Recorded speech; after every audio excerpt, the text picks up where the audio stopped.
Olá, meu nome é Marcos Carvalho Lopes e este é o podcast Filosofia Pop. Este é o nosso episódio número 247 e recebemos o professor Felipe Cupertino para a conversa sobre os povos ciganos, identidade, racismo, resistência e luta por justiça. O Filosofia Pop é um podcast que aborda a filosofia como parte da cultura. A cada 15 dias, sempre às segundas-feiras, estamos aqui para continuar essa conversa com vocês. Este episódio é uma parceria com o projeto de extensão Filosofia, Cultura Popular e Ética, desenvolvido na Universidade Federal de Jataí. Se você gosta do nosso trabalho, compartilhe este episódio, envie para outras pessoas, comente, se inscreva nos nossos canais. Seu apoio faz toda a diferença. Vamos então para a nossa conversa com o Felipe Cupertino sobre ciganos.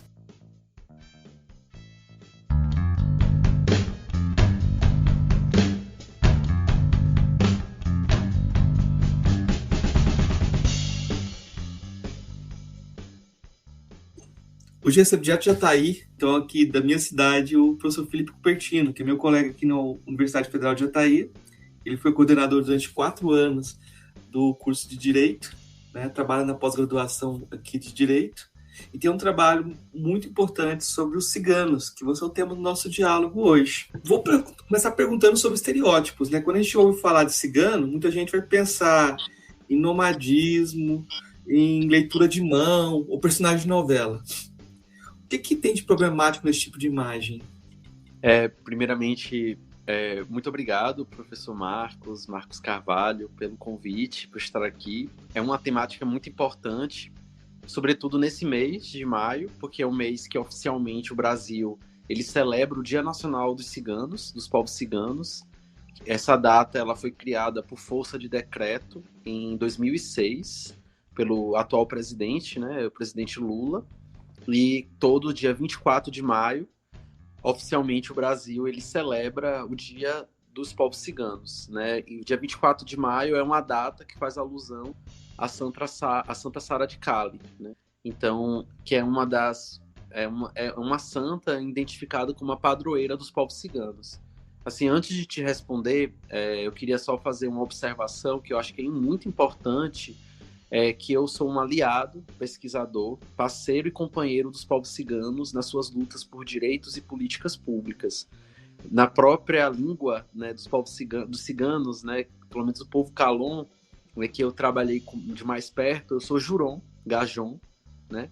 Gajon é o que significa não cigano na língua deles, né? Então você tem o Calon, que é o homem cigano, Calim, a mulher cigana, e o Gajon, Gajin ou Gajen, né, é o não cigano, né? Isso é muito comum também entre os povos originários, povos indígenas, que identificam o outro, né, a partir de expressões próprias. E o mesmo faz também os europeus e dentro da cosmovisão ocidental moderna, né, eles também classificaram o outro. Então, eu não sou cigano, né, mas trabalho com os direitos dos povos ciganos desde 2015, desde a Paraíba. Então, desde a Paraíba, eu tive acesso, a partir de uma outra perspectiva, à realidade dos povos ciganos. E esses estereótipos, né, associados ao nomadismo, à leitura de mão, né, entre outros, né, a personagem da literatura, né, nem todos são descritos como 100 anos de solidão, né, do Gabriel Garcia Marques, né, o Bequildes, né. A maioria desses estereótipos eles são problemáticos, na medida que eles, quando eles são descontextualizados, eles reduzem e toda uma identidade, né, a uma única característica. Isso tem algumas ambivalências. Por um lado, né, você identificar os ciganos a partir de uma prática, né, uma prática que decorre da sua vida em sociedade, no caso do nomadismo. Hoje, ela pode ser prejudicial, porque se você distancia-se dessa categoria, né, desse elemento nomadismo, você logo não é reconhecido como... E no campo dos direitos, isso pode significar negação de acesso a políticas públicas.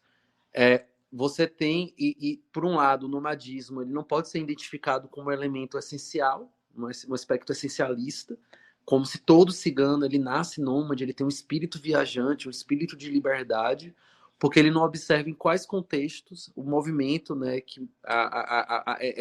esse constante movimento, né, ele se desenvolveu e operou a vida dessa coletividade, né? Então, O aspecto essencialista, ele não educa, né? Ele restringe. Por outro lado, a gente hoje tem no Brasil, eu tive a oportunidade de coordenar uma pesquisa nacional de mapeamento de povos e comunidades ciganas, né, assim, primeiro que eu coordenei nacionalmente, mas eu acompanhei mais de perto a produção dos dados, a coleta de informações e a produção dos dados no Centro-Oeste. Então, há uma ressignificação desse nomadismo.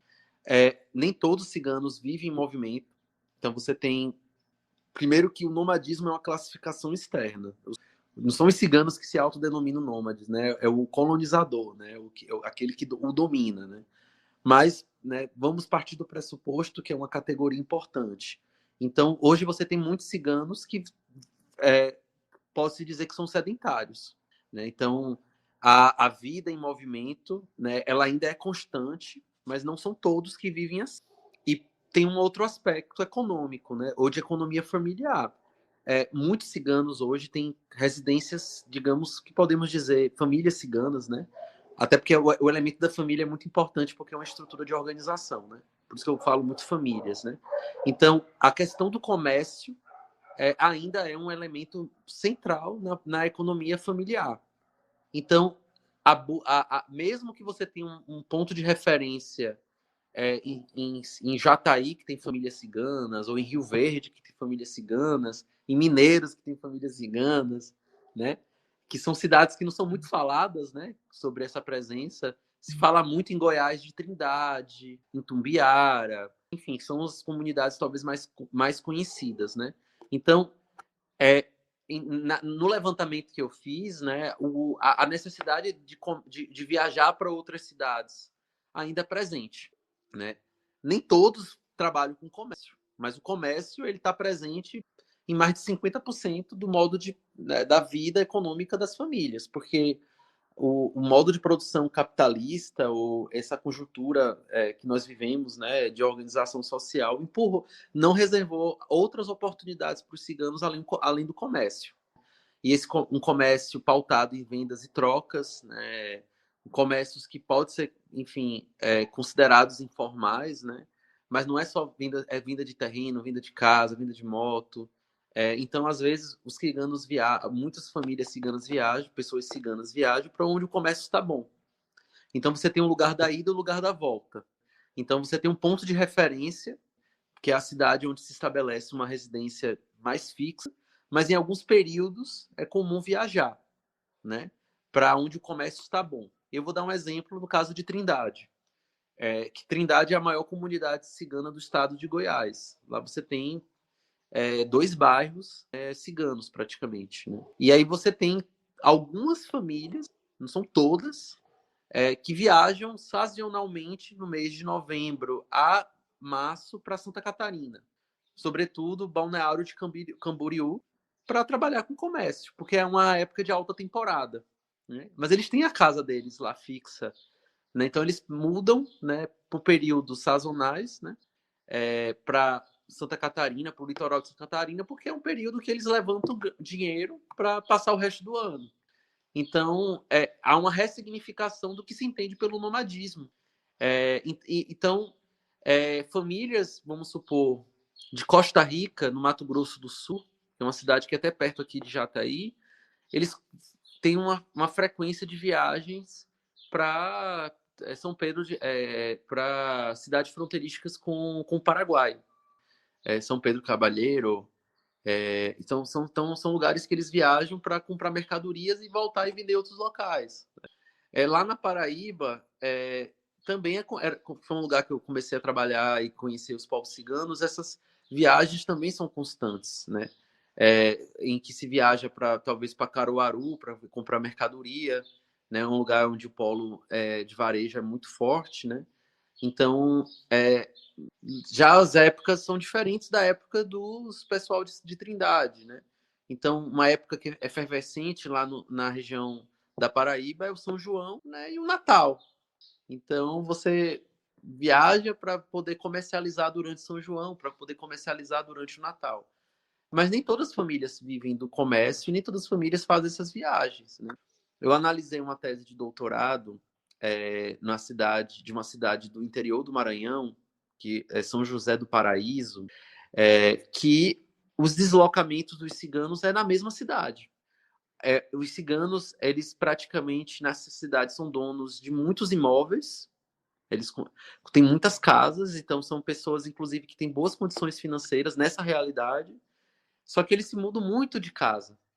E aí tem um ponto que foi identificado na tese de doutorado da Janeide, né, uma pesquisadora da Universidade Federal do Maranhão, que foi orientado pela professora Emilene Leite, que há uma mudança de casa quando alguém morre. Eles não ficam na mesma casa. Né? Eles mudam-se porque entende que aquela casa não deve servir mais, porque aconteceu uma tragédia. Né? Então, há a ressignificação dessas mudanças dentro da mesma cidade. Eles não mudam de cidade, eles mudam de casa. Mas em outros contextos, as mudanças elas vinham de uma política de colocá-los em movimento. Né? Eram pessoas não desejadas. Então, você se mudava porque acontecia uma desgraça, era perseguido, e não se muda muda todo mundo. Né? Porque você tem uma lógica de organização familiar. Então, tem esse aspecto. Mas você já tem famílias ciganas que estão estabelecidas, né, fixamente em uma localidade. Né? Por exemplo, os ciganos da etnia Rom, né, eu acabei descrevendo mais ciganos da etnia Calon. Você tem diferentes etnias entre os ciganos. Né? Então, os ciganos Roms que nós conhecemos na nossa pesquisa, no caso, as famílias lá de Goiânia, eles não têm essa prática das mudanças, né, constantes. Né? Já os Roms de Aparecida de Goiânia, que é uma cidade da região metropolitana, tem uma igreja evangélica, a Assembleia de Deus dos Ciganos lá. Né? Eles se organizam em torno dessa igreja, inclusive você tem um pastor cigano. Já nessa cidade você tem ciganos Roms que se mudam, que fazem viagens sazonais em alguns períodos. Então isso varia muito.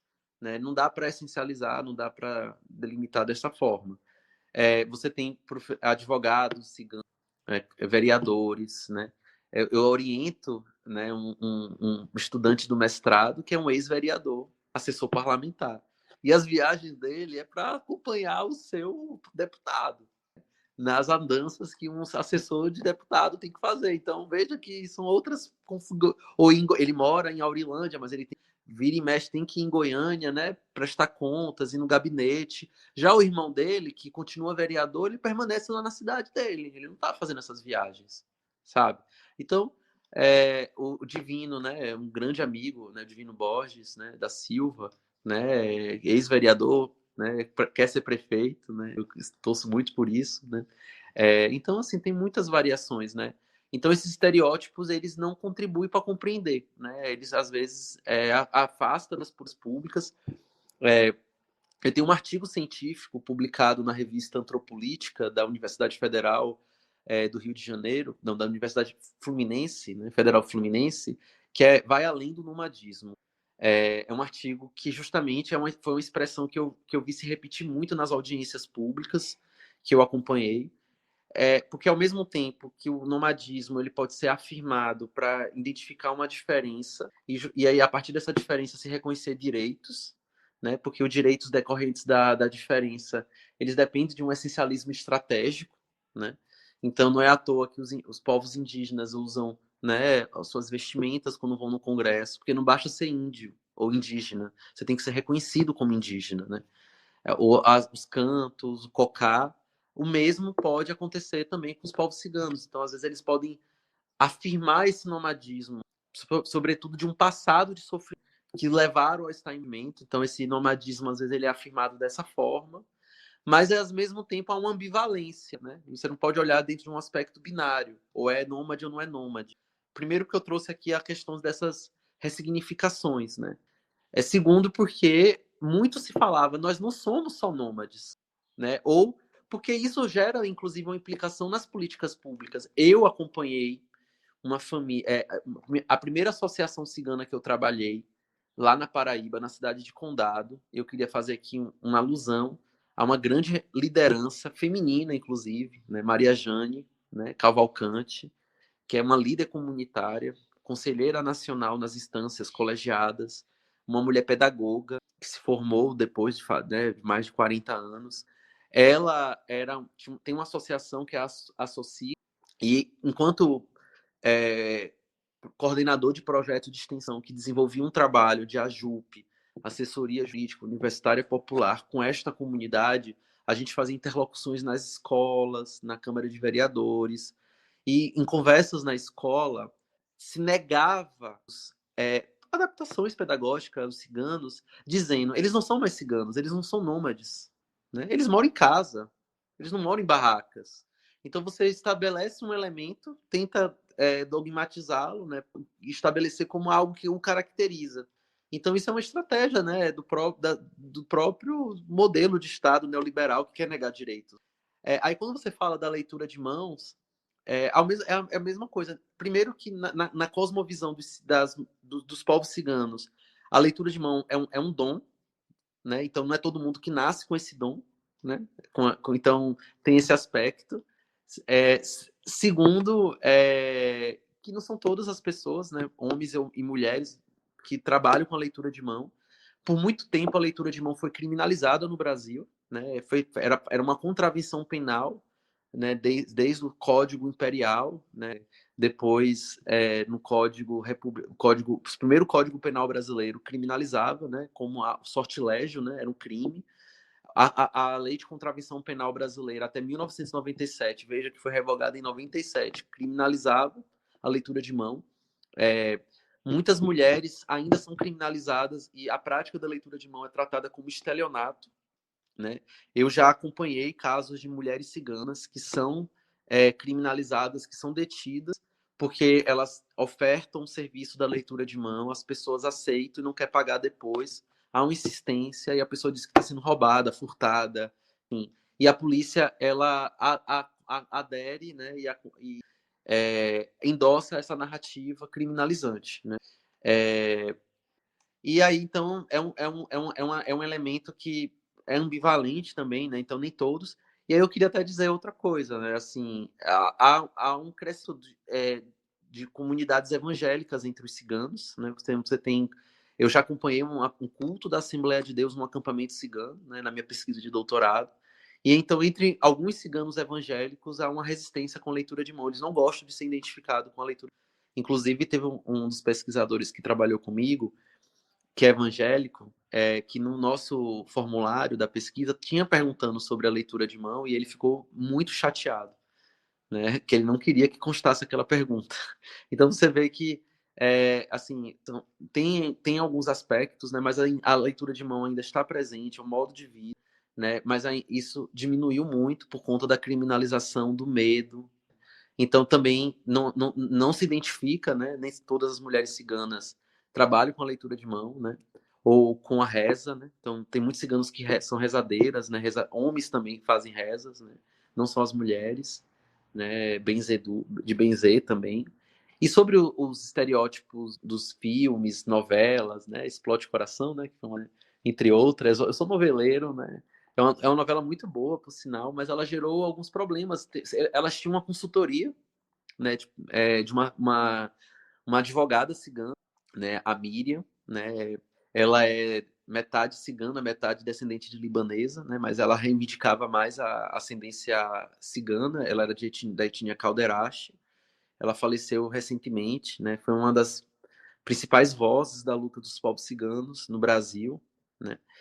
E a Miriam, ela rompeu com a Globo na medida que foi explorado a perda da virgindade antes do casamento. Eu acho que da Cigana Dara, né? Eu era criança quando essa novela passou. Então, assim, às vezes, como você tem um propósito, assim, embora tivesse consultoria, né, mas assim, você quer alcançar o público, né, às vezes você dialoga com esses estereótipos, né, então, nem sempre às vezes os filmes, né, eles reforçam os aspectos negativos, né, da vilania, da malandragem, né, do perigo. Então, assim, os 100 anos de solidão, né, é uma exceção, assim. Eu vejo a apresentação do McKildes, né, não sei se eu pronunciei certo, é uma apresentação belíssima, assim, sabe? O McKildes é o que faz a interlocução entre o mundo novo e o mundo ainda isolado, né? Ele é o que traz a novidade, as novas tecnologias. o Gabriel Garcia Marques tem uma generosidade, né, com o Mequildes, né? Mas não são todos que têm essa generosidade, né? Então, assim, tem outros estereótipos também, né? Sobre o que eu ouvia na infância que cigano rouba criança, que cigano é violento, que cigano rouba, que é desonesto. Né? Então, assim, você trouxe alguns estereótipos, no caso, nesse caso, mais estigmas, né? Digamos, que não tem como dizer se é negativo ou positivo, né? Depende do contexto, da forma de olhar. Mas, assim, já esses outros, eles têm implicação, né? A música, né? A música de raça negra, né? Vida cigana, ou a própria música cigana, né? O olhar oblíquo, né? Da cigana dissimulada, de Machado de Assis, né? Então, a mulher que vai enfeitiçá-lo, que você vai ficar louco, apaixonado e vai desaparecer porque está em movimento, né? Então, até porque é um amor proibido, né? Então, o casamento mais tradicional entre os ciganos, ele é estimulado, né? Como você se manter dentro da cultura, né? Então, esses casamentos, agora existem casamentos entre pessoas ciganas e isso não diminui, né? Isso é mais uma questão interna do que externa, né? Mas essas seriam as minhas considerações sobre essa sua primeira pergunta, Marcos. Eu acho que você já respondeu em parte uma interrogação que eu acho complementar. Se existe um povo cigano, ou a gente está falando de diferentes povos e tradições. Há diferentes interpretações. Você tem um movimento, né? A professora Vória, que teve na banca de mestrado do Divino, ela é uma cigana da etnia Sinti, ela criticou o uso da expressão povos no plural. Já você tem um movimento no Brasil que tenta falar no plural. Então, ela critica porque ela entende que isso é um povo só, que foi separado e que se estabeleceu em múltiplas etnias, né? Em diferentes etnias. No Brasil você tem 3 etnias mais importantes, são os Calon, que são oriundos de Portugal, Espanha, digamos da Península Ibérica, né? Os Calon são da Península Ibérica, né? Então eles são os primeiros que chegam ao Brasil pelo degredo, né? Pela expulsão de uma forma traumática, dizendo, dentro de um projeto de higienização social de Portugal e da Espanha, né? Então, famílias eram separadas, havia um projeto de colonização mesmo, né? De enviar aquelas pessoas que eram indesejadas. Enfim, né? Haviam várias estratégias. Então, os primeiros ciganos que chegam ao Brasil no final do século XVI, né? Então, desde os primeiros anos da colonização, você tem povos ciganos aqui, pessoas ciganas no Brasil, famílias ciganas, são da etnia Calon. Né? Então, e também, na pesquisa que eu realizo, assim como oficialmente, né, é dito, embora não tenha um censo demográfico consolidado, ainda o censo IBGE ainda não se debruçou sobre esses dados, né? Então a gente acaba se baseando em estudos, teses, as experiências dos pesquisadores. Os Calon são maiorias no Brasil, né? E praticamente estão em todos os estados. O único estado que a gente não teve registro de presença cigana foi Roraima, né? E a gente nem pode afirmar que lá não tenha cigano, porque os dados que a gente obteve é cruzamento, né? Então a gente cruzou várias fontes. Você tem uma segunda leva de imigração cigana no Brasil, que é a partir do século XIX, e essas pessoas elas não entram no Brasil como ciganas, elas entram como europeus, como poloneses, então são poloneses, italianos, alemãos, né? Alemães, na verdade, alemães, tchecos, né, da Bavária. Então, eles não entram dentro de uma política de higienização, eles entram dentro de um contexto assim, de uma imigração por questões econômicas, né? Então, a gente tem um brasileiro ilustre, que é neto desses ciganos Roms, né? Então, essa segunda leva de ciganos, né, são povos da etnia Rom, né, que tem subetnias, né, entre elas os Calderaches, mas também tem os Lobaras, né, Machuara. Peço, inclusive, perdão se eu pronunciei errado, né, aos amigos ciganos, né? Então, que eu já vi pessoas sendo corrigidas, né? Mas, enfim, o Juscelino Kubitschek, presidente da República, um dos mais marcantes da história do Brasil, ele é neto de ciganos, pela parte materna.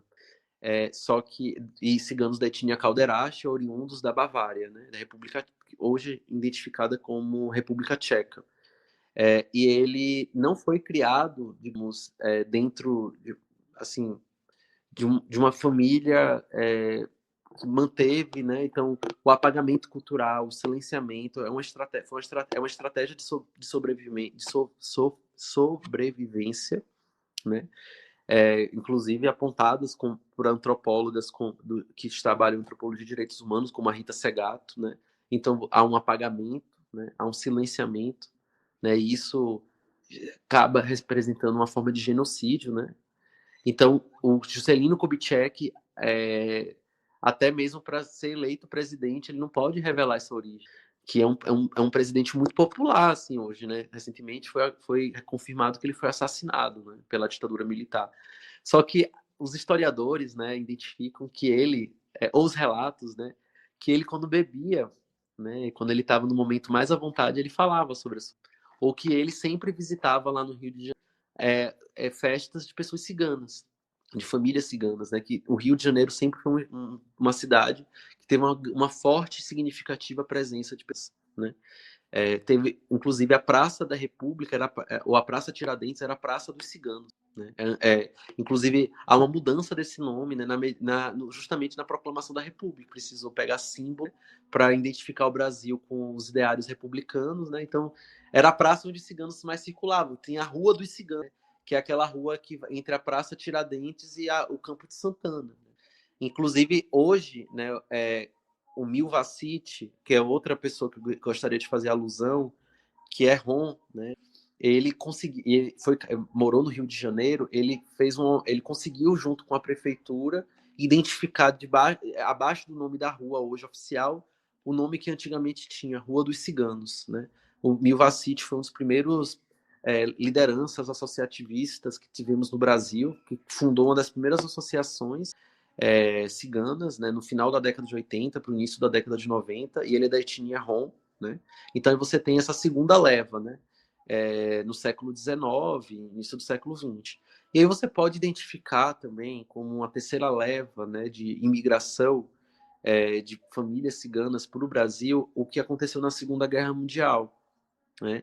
Muitas famílias ciganas elas foram encaminhadas, né, e massacradas nos campos de concentração, embora seja muito pouco falado. Inclusive, eles têm um nome próprio para denominar, peço licença se eu pronunciei errado, Podjaro, que é o grande sofrimento, né, que eles passaram. Teve resistências, né, tentativas de derrotar essa lógica extremista, né? Então teve revoltas, isso não foi aceito, né, mas muitos ciganos, sobretudo da etnia Sinti, né, foram exterminados nessa política de higienização, né, de eugenismo, né? Então você tem no Brasil uma terceira leva de migrações, e os Sinti são os mais difíceis, às vezes, de serem identificados, porque eles passaram por esse grande trauma, né? Então muitos precisaram, de fato, ser silenciados para sobreviver. E o trauma da Segunda Guerra Mundial é algo que acompanha, né? De não voltar a acontecer. Então, você tem talvez o termo, inclusive na Europa, tem um movimento de adoção de outras denominações e não o nome cigano. Porque há uma carga valorativa, né, que o termo carrega, né? Ainda uma forma de xingamento. Os ciganos na Europa são a minoria, o grupo minorizado, melhor falando, em condições mais vulneráveis. Eles seriam que nós, fazendo uma analogia bem grotesca, eles seriam os povos indígenas das Américas, ou que os povos afro-brasileiros ou afrodescendentes no Brasil, né? Então é onde estão os índices de DH mais baixos, processo de criminalização. Eu fui advertido quando fui em Portugal a não falar que eu trabalhava com ciganos. Ele fala, olha, não é um orgulho, não fique falando para todo mundo. Eu fui aconselhado. Quando eu dizia que eu queria conhecer os bairros ciganos, as pessoas, você tem certeza? Quando eu fui em Salamanca, quando eu fui em Madrid. Então, fazendo aqui como diz o Engels, né, na obra A Situação da Classe Trabalhadora da Inglaterra, os ciganos eles moram nos bairros de má fama, né? Então isso acontece também no Brasil, né? Então são os locais de má fama, né? É nas periferias, né? Em muitas cidades eles moram na periferia, né? Nas regiões que ninguém quer morar. Inclusive nesse município do Maranhão que eu avaliei a tese de doutorado, eles estavam numa região que era periferia e a cidade avançou e chegou até eles. Então não era periferia, né? Então eles primeiro chegam numa área que ninguém queria morar. E aí isso se confunde. Lá em Aurilândia, eles moram na região mais afastada também, né? É o bairro dos ciganos. Em Tianguá, no Ceará, que foi uma outra cidade que eu já fiz pesquisa também pela Secretaria de Desenvolvimento Agrário, também tem o bairro dos ciganos, a Rua dos Ciganos, né? Mas aí voltando à sua pergunta, sabe, Marcos? Então, se reivindica essa denominação no plural, como povos, para justamente traduzir essas diferenças, mas ao mesmo tempo existe um outro movimento, né? Então a professora Vória, ela indicou, né, que usar o termo no plural não é interessante, porque dificulta a unificação de pauta. Então ela traz até em termos estratégicos, né, que é um povo só, mas eu ainda tenho dúvidas sobre se a gente usa no singular ou no plural. Eu ainda permaneço usando no plural, porque nos espaços de militância que me educou, né, foi dessa forma que eu aprendi. Então eu também respeito isso. Como está traduzido também enfim, nos documentos, nas resoluções, né? Mas eu fiquei interessado pela provocação da professora Vória. E eu quero aprofundar mais essa reflexão, porque isso que é bom, né, Marcos, em banca de mestrado, doutorado, né, que a gente é chacoalhado, né, a repensar alguns elementos, né. Eu não sei tudo, estou aprendendo muito, e assim, ela é uma intelectual cigana, então ela está reivindicando. Só que aí, então ela está dentro desse, ela seria uma não calon, né, é uma cigana não calon. Então, inclusive, assim, não se gosta de falar, mas os calons são mais vulneráveis. Então que hierarquizando. Tem disputas internas, assim, entre os grupos, né? Por mais espaço, por mais representatividade, porque infelizmente não tem espaço para todo mundo. Nos conselhos é uma vaga, os editais são restritos, né? Mas a pesquisa que eu fiz, então, não é só uma impressão do empirismo, né? Aqui em Goiás, os ciganos que estão nas condições mais vulneráveis são os ciganos calons, né? A gente tem identificado aqui 9 acampamentos. Acampamentos que eu digo são pessoas que vivem em barracas, mas não por uma questão de escolha, porque não tem outra opção, porque não tem renda, na cidade ninguém, às vezes a pessoa tem renda, mas na cidade ninguém quer alugar casa para eles, e são condições assim, Marcos, que eu posso chamar de crise humanitária, o que eu vi em Tumbiara, sabe? Assim, não tem acesso à água, não tem banheiro adequado, você faz banheiro você faz as necessidades em uma lona, né, isolada. Se chover, fica só lama. No dia que eu estive em Tumbiara, as crianças não foram para a escola porque não tinha água, e a água geralmente é fornecida pelo vizinho. E aí tem dia que o vizinho não fornece, e a criança não vai para a escola. Então a questão da água é algo muito comum, foi identificado muito lá no sul do Brasil também, nas pesquisas com as famílias ciganas. 20% dos municípios no sul do Brasil tem família cigana. Foi um dos dados bem interessantes. Aqui em Goiás, 60% dos municípios têm famílias ciganas.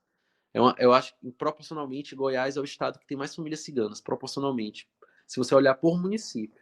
Mas os estados, né, que posso se dizer que tem mais ciganos no Brasil, né, é a Bahia, Minas e Goiás e São Paulo. São esses 4 estados, né. Então, há essas diferenças. Então, você tem diferenças regionais, né. Então, por exemplo, lá na Paraíba, o não cigano é Jurom. Quando eu cheguei no Distrito Federal e eu falei que era Jurom, eles riram e ficaram se olhando. E falaram que Jurom, para eles, é burro. E, na verdade, eles falavam Gajon, sabe? Então, até as questões, das vezes, a questão da relação com a música, a relação com a música na região Nordeste, né, é diferente. Aqui já tem mais relação com sertanejo, né? A música está muito presente nos acampamentos, né? A dança também, mas não são todos, né? Mas assim, a gente fala, vamos, né, fechar aqui fechar não, né? Mas assim, fechar a resposta, falando no plural, né? Para entender que os ciganos eles têm diferentes etnias que compõem, né? E aí lá na Europa, aí só terminando o raciocínio, se defende o uso da expressão oromani, né? Porque se entende como uma expressão que eles mesmos se autodenominaram, sendo que cigano é uma classificação externa. Cigano vem da palavra Egito, né? Egípcio, porque os primeiros ciganos que chegam em Constantinopla, né, ou nos portos da Grécia, né, os primeiros ciganos entram por essa região, né, ou pelo menos os dados que tem, né, entre o século XIV e o século, né, entre 1300, eles são identificados como povos que chegaram do Egito, né? Ou eles falavam que eram povos que eram do Egito, seguidores de Jesus Cristo, né? Até uma negociação para ser aceito dentro de uma lógica cristã, né? Muitos entraram com cartas de salvo-condutos ou cartas de recomendações assinado por supostos nobres, né? Ou essas cartas elas não eram verdadeiras, ou essas cartas elas podiam ser verdadeiras. Eu acho fantástico, ser ou não ser verdadeiro. Mas assim, eles eram chamados, né, justamente desses povos gypsy, né, do inglês, né, gypsy, cigano, ritano, né, gitã, né. E aí, só que eu vejo esse movimento de se autodenominar Romani lá na Europa. Eu não vejo esse movimento muito aqui no Brasil. Eu vejo entre os ciganos roms. Eu vejo entre os ciganos, os calons, eu não vejo essa reivindicação. Eles ressignificam. Somos ciganos, sim, com muito orgulho, né? Então, orgulho de ser cigano, né? Você tem muitos hoje blogueiros ciganos, né? TikTokers ciganos, enfim, assim como os povos indígenas, né? Assim, eles hoje o termo índio é pejorativo, né? Mas indígena vem também de uma classificação externa. Então é isso, assim. Quando a gente ouve assim, dessa presença desde o século XVI, aí fica aquela questão assim, como é que a história colonial brasileira lidou com esses grupos? Houve políticas anti-ciganas no Brasil? E, junto disso, por que eles estão ausentes das narrativas da história do Brasil? Né? Cara, é uma excelente pergunta, porque havia um arcabouço normativo que foi construído, né, desde Portugal, e o Brasil como colônia portuguesa, que foi direcionada diretamente contra a existência cigana. Então, havia proibição de falar as línguas ciganas, né? Então, essas leis eram aplicadas no Brasil, inclusive nesses documentos, carta-régias, portarias, ela chamava geringonça, né? Que é uma denominação para dizer algo que ninguém entende, algo confuso. As vestimentas eram proibidas, viver como ciganos eram proibidos, né? Então, andar como bando foi alvo. Então, eu fiz um levantamento na minha tese de doutorado de uma série de normativas de Portugal, mas também aplicada ao Brasil, que tentava aniquilar a existência cigana e não conseguia. Porque entendendo dentro da ótica até Foucault que poder é um ato sobre um ato, e as relações de poder são relações de força, você não tem poder sem resistência, né? Então, você só aplica o poder onde há resistência. Então, os ciganos, né, eles resistiram à lógica da assimilação cultural. Alguns talvez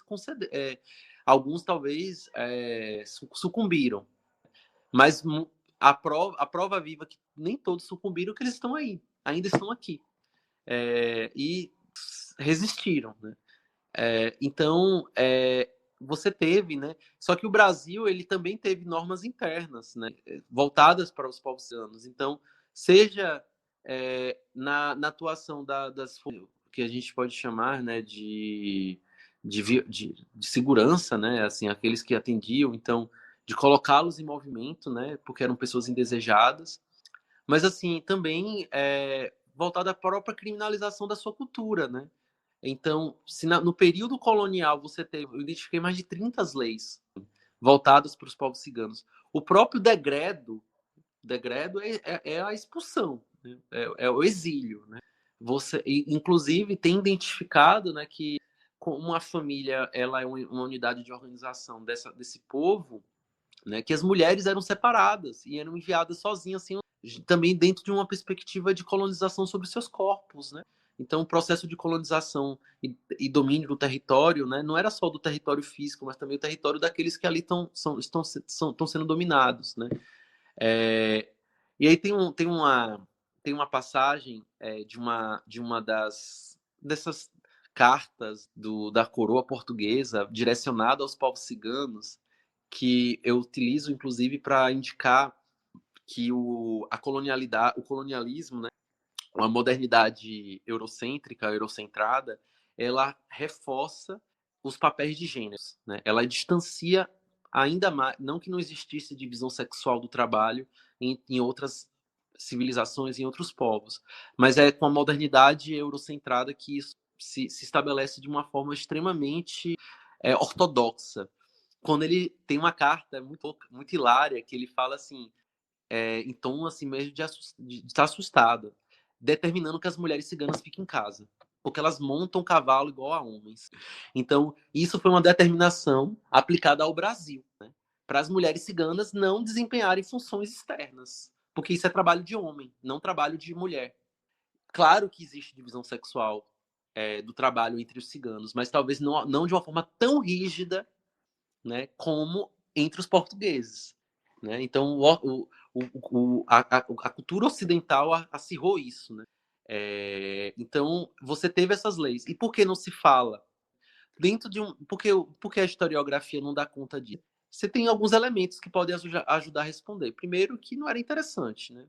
Dentro de um projeto, nem mesmo quando você queria construir uma identidade nacional brasileira, que aí você precisou falar em mistura de raças, né? Mas os ciganos não aparecem, né, nessa narrativa, né? Na obra de Gilberto Freire não é algo tratado, entre outros, né? Então é próprio desse projeto de silenciamento, de apagamento, né? Mas ao mesmo tempo é um povo de cultura ágrafa, cuja a transmissão dos conhecimentos e da sua memória ela não está escrita, não está codificada, ela é transmitida pelos mais velhos para os mais jovens. Então, se a sociedade ela empurrou os ciganos, né, para esse não lugar, né, esse não lugar da história, esse não lugar da intelectualidade. Então, quando você desconsidera a contribuição do cigano para a economia brasileira, os ciganos eles eram intermediários de pequenos comércios, né, de cavalos, de escravos. Muitos ciganos trabalharam com comercialização de pessoas escravizadas, né? Ele teve uma contribuição para a economia, né? A técnica, né? Isso eu aprendi muito nessa pesquisa, ficou muito claro para mim.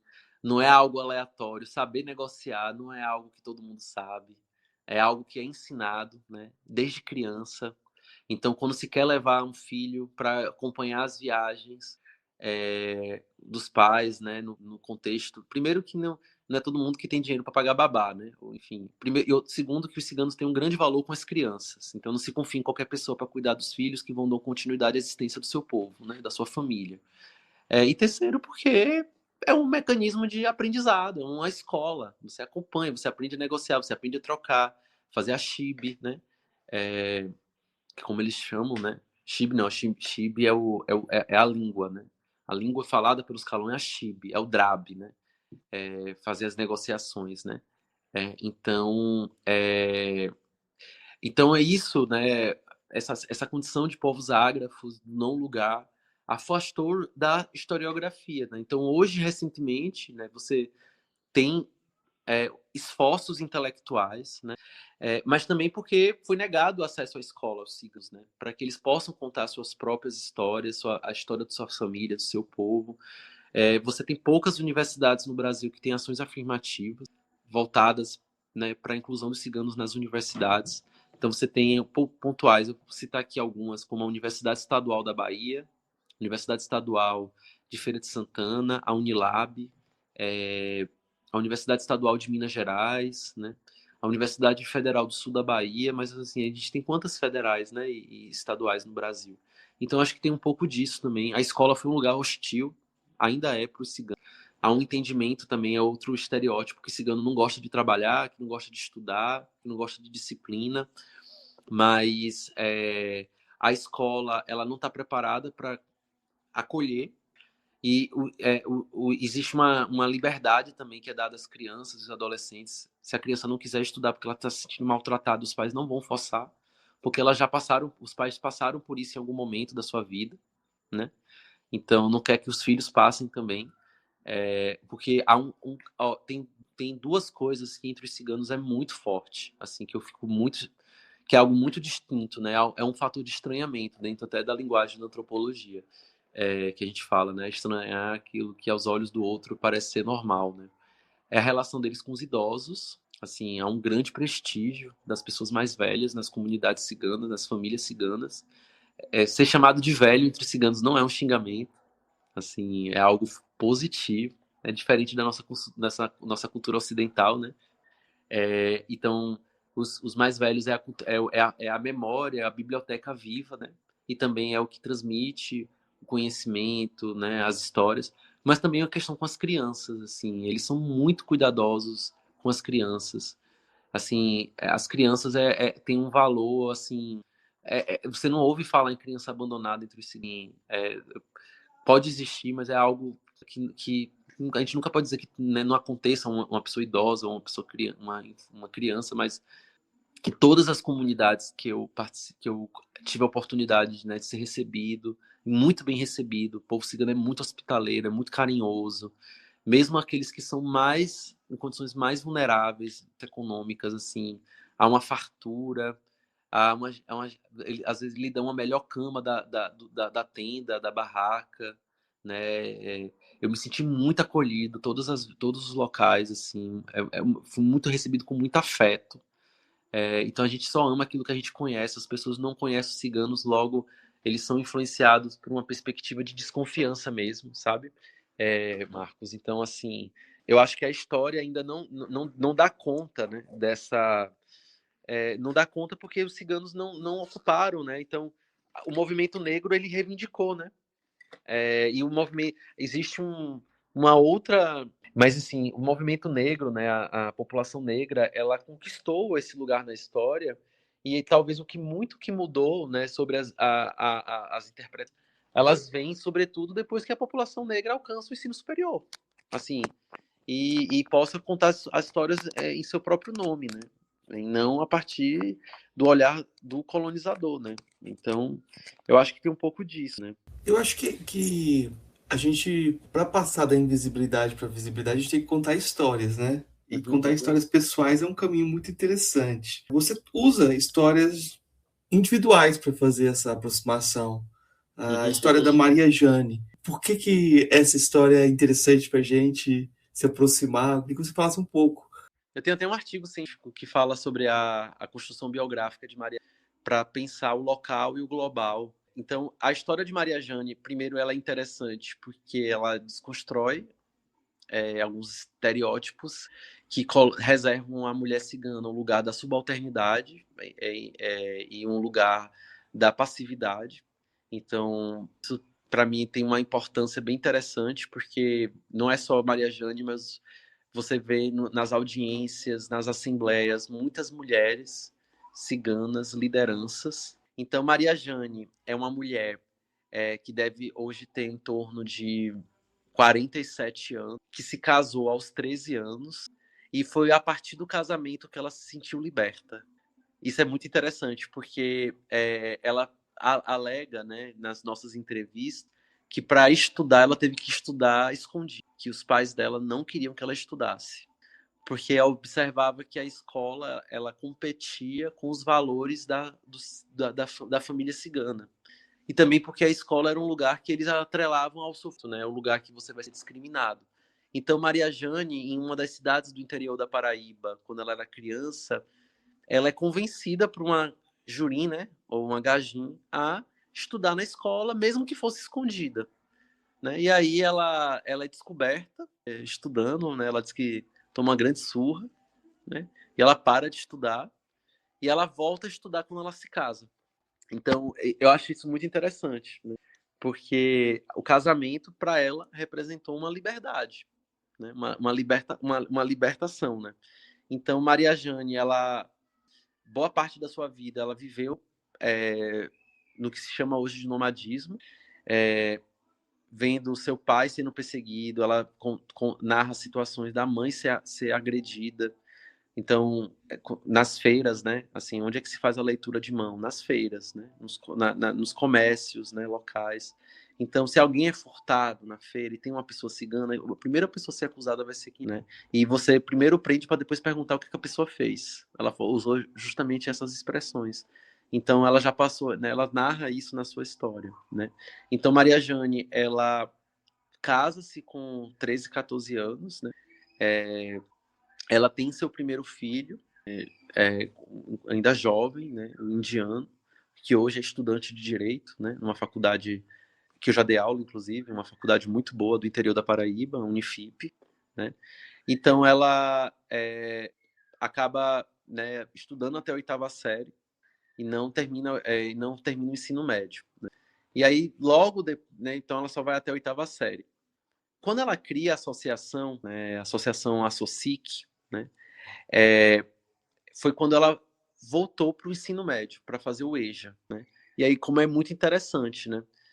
Na escola, fazendo o EJA, que um professor, né, fala para ela, mas você já pensou em criar uma associação? Porque eu acho que você podia ajudar seu povo. Então, Maria Jane, ela é de uma família de 5 irmãos. São 4 mulheres e um homem. Mas é ela que. E o pai dela era uma liderança, né? Então, existe isso muito entre os signos. Você tem uma pessoa que faz esse trabalho de interlocução, que se forja enquanto um representante, mesmo que não eleito. Não tem uma assembleia para eleger, né? As coisas acontecem. Então, ela herda do pai, né? Essa liderança. E ela acaba sendo, né, uma pessoa que gosta de estudar, né? Muito forte, né? Então, ela vai fazer o EJA e dentro do EJA, né, então lá em meados dos anos 2000, e aí dentro dessa construção biográfica, eu intercalo justamente as públicas, né? O que está acontecendo no Brasil em 2008, né? Você tem Fundeb, você tem um aumento de investimento na educação, você está mais para frente, você pauta que 10% do royalties do petróleo vá para a educação. Enfim, então não dá para separar, né? Então, Maria Jane, na década de 90, quando casa, né, você não tinha uma preocupação do Conselho Tutelar com a matrícula das crianças, você não tinha Bolsa Família, né, que é um incentivo para os pais manter os filhos matriculados, né, então, e isso contribui muito para a escolarização dos ciganos hoje. Então, assim, eu faço esses paralelos, né, você tinha uma políticas totalmente neoliberais, né, na década de 90, então o acesso à educação foi muito improvisado, né, no caso, e pontual. E aí Maria Jane, ela no EJA, né, entre 2010, ela termina o ensino médio, ela é convencida, acho que é 2013, enfim, em meados da década de 2010. Ela termina o EJA, um dos professores sugere ela criar uma associação, ela cria essa associação, e essa associação ela passa a ser um instrumento de organização da sua comunidade. Essas associações elas têm uma organização muito familiar, às vezes, por mais que se represente, né, ou busque representar toda aquelas famílias que moram naquela cidade, mas acabam que a família é uma comunidade que é composta por diferentes núcleos familiares, né? Então acaba sendo uma família que mais tem essa liderança, né, na associação. Então ela monta essa associação e a partir dessa associação ela começa a acessar espaços. Conselho Estadual de Promoção da Igualdade Racial do Estado da Paraíba. Ela conhece outras lideranças ciganas, principalmente mulheres, e ela é convidada a participar, né, de conselhos, de disputar vagas, né, nos conselhos nacionais. Então, uma mulher que sai lá do interior da Paraíba, de uma cidade de 5.000 habitantes, né, que foi nômade até meados da década de 90, né, que passou todas as formas de violência que uma mulher cigana pode passar, já foi empregada doméstica, né, a gente sabe o que é uma empregada doméstica, né, passa hoje e passou antes, né, já foi agredida, já foi presa por estar fazendo leilão, né? Já viu a mãe ser agredida, já viu a mãe ser presa, né? Então ela, dentro desse contexto, né, ela consegue terminar o ensino médio e aí, mais uma vez, ela é convidada, né? Convidada não, ela é instigada a fazer o curso de pedagogia, né? E aí também tem um elemento que é muito comum, né, nos interiores do Brasil. O acesso à educação superior ela se dá pela iniciativa privada, né? E pelas faculdades EADs, que chegam em cidades como aqui, vamos supor, Serranópolis, né? Que vai ter uma unidade de escola EAD. Então, para ela, assim, a gente até pode pensar assim, pô, mas o ideal é ela fazer uma faculdade pública, né? Um curso de pedagogia lá perto de Patos, de Condado Patos, você tem pedagogia em faculdade pública, né? Ou uma faculdade presencial, né? Mas, assim, são as condições que estão postas. A faculdade EAD final de semana. Ela é uma trabalhadora, que trabalha com comércio, é uma liderança política, né? Ela também se muda. Toda vez que eu fui em Condado, Johnny estava numa casa diferente. Nunca era a mesma casa. Porque o que é que acontecia? A casa, a pessoa até comprava a casa. Mas se daqui a 3, 4 meses alguém oferecer um valor maior do que ela comprou, ela vende. Porque é nessa diferença que se, sabe? Eu já vi mais de 10 carros com Maria Jane, com o marido dela. É porque ela tem 10 carros? Não. É porque aquele carro ali, às vezes ela compra, ou o marido dela compra usado ou com algum defeito, ela conserta o carro, agrega o valor, alguém quer comprar, ela vende. Porque você vai tirar um lucro de 5, 10 mil, vai vender. É só cigano que faz isso? Não. Só tem cigano que trabalha com isso? Não. Com venda e troca de carro? Não. Mas enfim. Então, eu vejo Maria Jane, né? Ela faz o curso de pedagogia, né? Ela termina o curso de pedagogia, então hoje ela é pedagoga. Ela desde que eu a conheci, mas eu acho que ela foi eleita em 2016. Ela entra no Conselho Nacional de Povos e Comunidades Tradicionais, o CNPCT. Ela entra no Conselho Nacional de Promoção da Igualdade Racial, o CNPI, né? Ela participa de marchas de mulheres em Brasília. Ela participa de articulações nacionais de afirmação dos direitos ciganos, então, interlocuções com o Ministério Público Federal. É importante dizer que foi Maria Jane que articula a criação política de cotas raciais nas universidades públicas no estado da Paraíba. Ela também faz interlocuções junto com o doutor José Godoy, né, um grande procurador federal, em denúncias de racismo, de anticiganismo, né? Faz essa interlocução, né, com as Então é uma pessoa que eu digo que é brilhante, que tem uma história instigante. Ela mora em Condado ainda, é filha de Dona Margarida, que é uma cigana que faz leitura de mão, né? Que eu já, infelizmente, né, já tive que prestar assistência jurídica em caso de criminalização, né? Já saiu até em jornal, né? Assim, falando que uma cigana Tananã está roubando no centro de Patos, né? Então, assim, é uma luta constante. E Maria Jane é uma pessoa que está sempre em Brasília. E foi por ela, né, que eu sou muito grato, porque foi através dela que eu cheguei em Brasília. E eu consegui conhecer outras lideranças ciganas. Então, eu fui indicado, eu fui recomendado, né, por Maria Jane.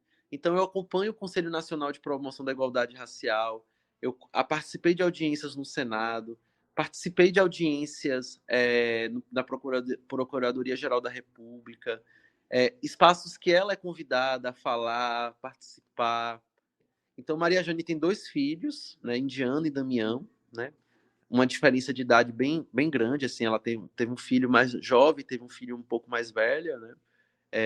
Ambos os filhos, tudo que ela pode oferecer de bom para os filhos, ela oferece. Boa educação, casa, enfim, valores, né? Então, é uma mulher muito forte. Ela é contratada para prestar consultoria, a gente trabalhou juntos na Secretaria de Desenvolvimento Agrário, mapeamento de comunidades ciganas rurais. Então é uma pessoa que eu admiro muito, né? Também, assim como sua irmã Janete, muito querida, casada com Eudo, né? Que é outro cigano muito querido também lá do Ceará. Ela casada com seu Antônio, né? Então, assim, que também é cigano, né? Calon, eram primos, né? Também, que é muito comum esse casamento entre pessoas que são conhecidas da família, às vezes pode ser um primo distante, né? Mas é conhecido da família. E no mais é uma pessoa que luta muito, né? Pela afirmação dos direitos ciganos, né? Pela ampliação de políticas públicas. Ela conseguiu instituir na cidade o Dia Municipal dos Povos Ciganos, né? Consegue, enfim, receber doações de cesta básicas, luta por terreno, para a construção de conjunto habitacional. É uma grande lutadora. É uma mulher, né? E não por isso ela passa por situações de machismo, né, de outros homens ciganos, né, que tentam muitas vezes. Então, no mais, assim, é uma pessoa que eu admiro muito, que eu tenho muitas saudades e que eu espero, né, voltar na Paraíba ou encontrá-la em Brasília. Se viu, foi em Brasília. E é isso, né? Ela é uma pessoa que tem todas as ferramentas ainda para a gente ouvir falar mais e mais ainda, né? Eu acho que é um bom mote para a gente começar a falar sobre racismo e direitos humanos, nessa senda aí do racismo e direitos humanos. E eu queria te perguntar se existe um racismo anti-cigano específico e que você relatasse experiências nesse sentido. Existe de várias formas. A forma que eu já produzi artigos sobre é nos meios de comunicação, em que você publica notícias, em que identifica já na manchete que o suposto praticador de um crime que está sendo investigado é um cigano. Então você já coloca na manchete da notícia: cigano rouba, cigano mata, homicídios, até quando são vítimas, né? A matança. Então isso é uma expressão do anticiganismo, né? Porque você quer ganhar seguidores, você quer ganhar espectadores. Inclusive eu já entrevistei uma jornalista para compreender, né, por que vocês botam o nome cigano no título. Ela falou, porque é mais fácil, a pessoa vai querer abrir a notícia. Às vezes ela nem abre, nem lê, ela só lê a notícia. Então, a forma como os meios de comunicação generaliza e identifica essa racialização, né, dos ciganos, né, nesses noticiamentos, é uma expressão do anticiganismo, né, que a gente pode ver nos meios de comunicação, e eu vejo poucos avanços nisso. Assim, os meios de comunicação permanecem explorando esse sensacionalismo, né, e esse pânico social, né, que se faz, e aí acaba reforçando esse estereótipo do cigano perigoso, do cigano violento. Então isso é uma expressão. Outra expressão do racismo é o que acontece nas escolas, pois há distinções, há uma impaciência. Então isso é uma expressão, né, do racismo, do anticiganismo, quando você não quer ouvir, quando você discrimina, bullying, né? Então, praticamente 50% dos municípios que a gente entrevistou, os pais relatam que os filhos sofrem bullying, né? Que é racismo, né? É um eufemismo para racismo, né? Na minha opinião. Assim como homofobia, assim como outros, misoginia, enfim. Então, eles relatam que o bullying é um elemento que acompanha muitos ciganos. Então, eles sendo identificados como ciganos, eles vão ouvir piadas na escola. Eu lembro que eu nunca vou esquecer de uma atividade de muralismo que eu fiz lá em Condado. A gente, né, uma das últimas atividades que eu fiz lá, a gente fez uma arte muralismo em um muro da escola, né, que era uma bandeira dos ciganos e escrito Viva o povo cigano Calon. E aí a criança adora. Foi uma folia fazer isso. Eu já fiz 2 vezes lá em Condado. Na primeira vez que eu fiz essa atividade com um projeto de extensão, participou crianças ciganas e não ciganas. E elas estavam lá, assim, todo mundo junto e misturado. E aí, numa hora mais reservada, uma dessas crianças chegou para mim, uma criança juron, né? Não cigana, ela chegou para mim e falou assim: eu tô aqui, mas meu pai não gosta de cigano, não, viu? Ele disse que era para eu não confiar. Então, era uma criança que está repetindo um valor, né, péssimo dos pais. Nessa mesma cidade, Condado, aconteceu um episódio de uma briga generalizada no campo de futebol, né, porque aqueles campos de futebol público da cidade, entre jovens ciganos e não ciganos. E qual foi o fator da briga? Um dos jovens ciganos foi beber água no bebedouro, E aí chegou um jovem não cigano, né, jurou e falou: cigano aqui não bebe água. E aí rolou pancadaria, rolou pau. Né? Foi as vias, como diz no direito, né, foi para as vias de fato. O que foi que aconteceu? Gerou-se um boletim de ocorrência por lesão corporal. A pessoa retirou a queixa, porque ela ia servir o exército. Quem apanhou, né? Alguém apanhou, né? Geralmente quem apanha é que chora, né? E aí essa pessoa que apanhou, né, registrou a queixa, mas depois tirou porque ia servir o exército. Só que o delegado, né, era uma ação penal que não é incondicionada, é condicionada não é um crime que lesa um bem jurídico que não pode ser, né, enfim, dentro da linguagem do direito, né? Então, assim, era uma lesão corporal leve, dependia da denúncia do agredido, né? Ele tirou a denúncia, mas o delegado mesmo assim intimou para comparecer lá. E na intimação, ele coloca na qualificação em caixa alta, cigano. Eu nunca vi isso, cara. E eu estava de férias nessa época. Eu estava na Bahia, em janeiro, né? E essa intimação foi em janeiro. E eles ficaram assim, tem uma grande desconfiança da polícia, porque a polícia é outro mecanismo que reproduz, né, o anticiganismo, né? Então, eu consegui acionar alguns alunos da JUP, que eram da cidade próxima, para acompanhá-los nessa oitiva. E o delegado já tinha fama de não gostar de ciganos, de implicar com os ciganos. E aí, assim, ele falou que foi para lá, chamou só para dar um puxão. Eu não vi isso no Código Penal. Nunca vi isso no Código de Processo Penal, que um delegado tem o poder de puxar a orelha de alguém. Advertência é uma punição. Né? Ele investiga, ele não puxa a orelha de ninguém, sabe? Então isso é uma expressão do anticiganismo. Outra expressão do anticiganismo, eu vi isso no Ceará, eu vi isso aqui em Goiás. Um cigano não pode aparecer com uma moto boa, uma casa boa, ou com um carro bom, que vão dizer que é roubado. Vão perguntar a procedência. Isso é uma expressão do anticiganismo, né? Entre mais variadas, né, situações. Quando você nega a alugar uma casa para uma família cigana, né? Eu conheci, Marcos, aí eu já vou falar de Feira de Santana, que tem uma grande comunidade cigana. Eu conheci, na verdade, não conheci, né? A amiga de minha mãe, que tem uma casa num bairro muito bom de Feira de Santana, chamada Santa Mônica. É um bairro de gente rica na cidade. Não é, eu não sei se pode falar uma mansão, mas é uma casa muito boa.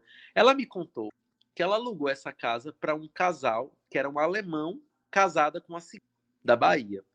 E que ela, no fundo, queria morar num apartamento. Mas ela não iria morar no apartamento porque ela recebe muita família dela. E ela não queria expor a família dela, porque lá na Bahia, você sabe, os ciganos, diferente de muitos outros estados, eles usam as vestimentas coloridas no dia a dia. Não só nas festas. Aqui em Goiás, eles usam nas festas, nos casamentos, né? Nos batizados, né, de reunião familiar, e são festas tradicionais. O casamento cigano não é um casamento como o não cigano, são vários dias de festa, é carreata, os batizados também são diferentes. Então ela falou, eu aluguei aquela casa até mais caro que um apartamento, porque eu quero receber minha... Nas unidades de saúde, os ciganos sofrem racismo, com mau atendimento, né? Com a impaciência. Minha irmã, que é fisioterapeuta, hoje ela não está mais trabalhando em hospital clínica, mas ela está fazendo doutorado. Ela trabalhou muitos anos, ela trabalhou um ano na frente de atuação da pandemia, né? E ela atendeu muitos ciganos. E os ciganos, por eu conversar muito com ela tratava como um ser humano, com humanidade. E os ciganos que sabiam da existência dela pediam para ser atendido por ela. Não queria ser atendido por mais ninguém. E minha irmã comentava que nos hospitais, era hospital privado, porque você tem também diferentes níveis de classe, né? Você pode ter ciganos que são pobres, você pode ter ciganos de classe média, você pode ter ciganos muito ricos.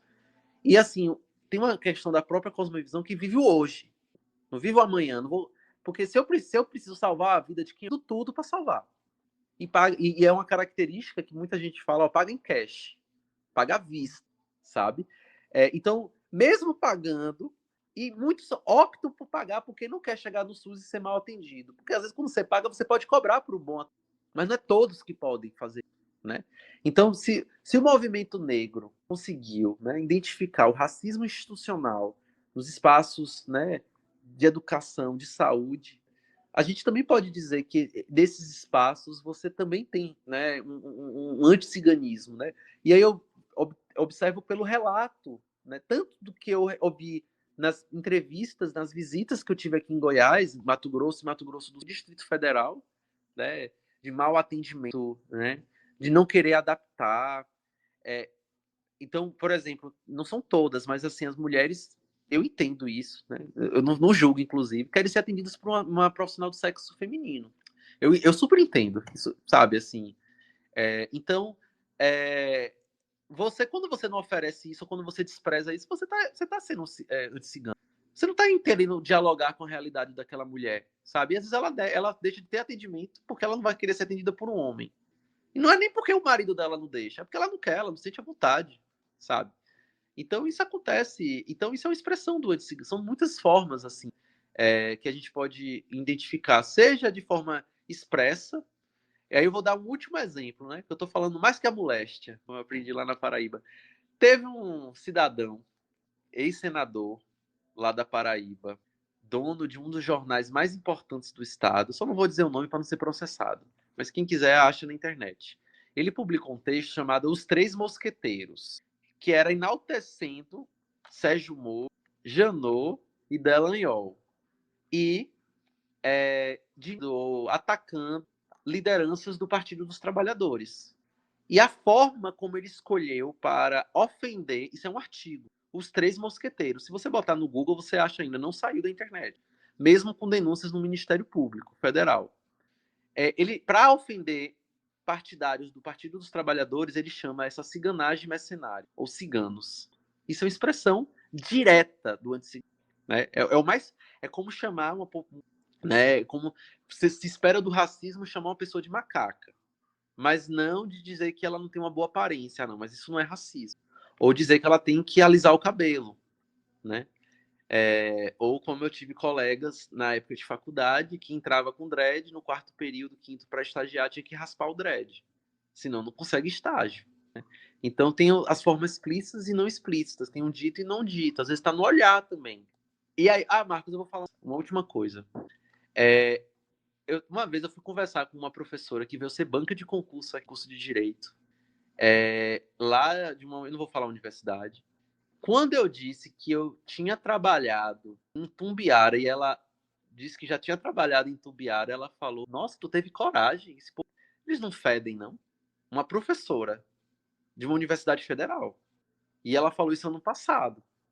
Eu não sabia onde eu botava a minha cara. Então é também esse tipo de gente que sou chamado aqui para escolher os próximos professores, né? Infelizmente, eu estou aqui, né, falando abertamente, mas assim, foi uma coisa que aconteceu. Assim como já teve uma professora lá na Paraíba, pró-reitora de educação, que falou no meu ouvido: Mas como é que tu tem coragem de confiar nesse povo? Então, eu, por tabela, não passo zero, não passo nada que esse povo passa, né? Mas isso, se eu estou falando isso, imagina o que esse povo passa.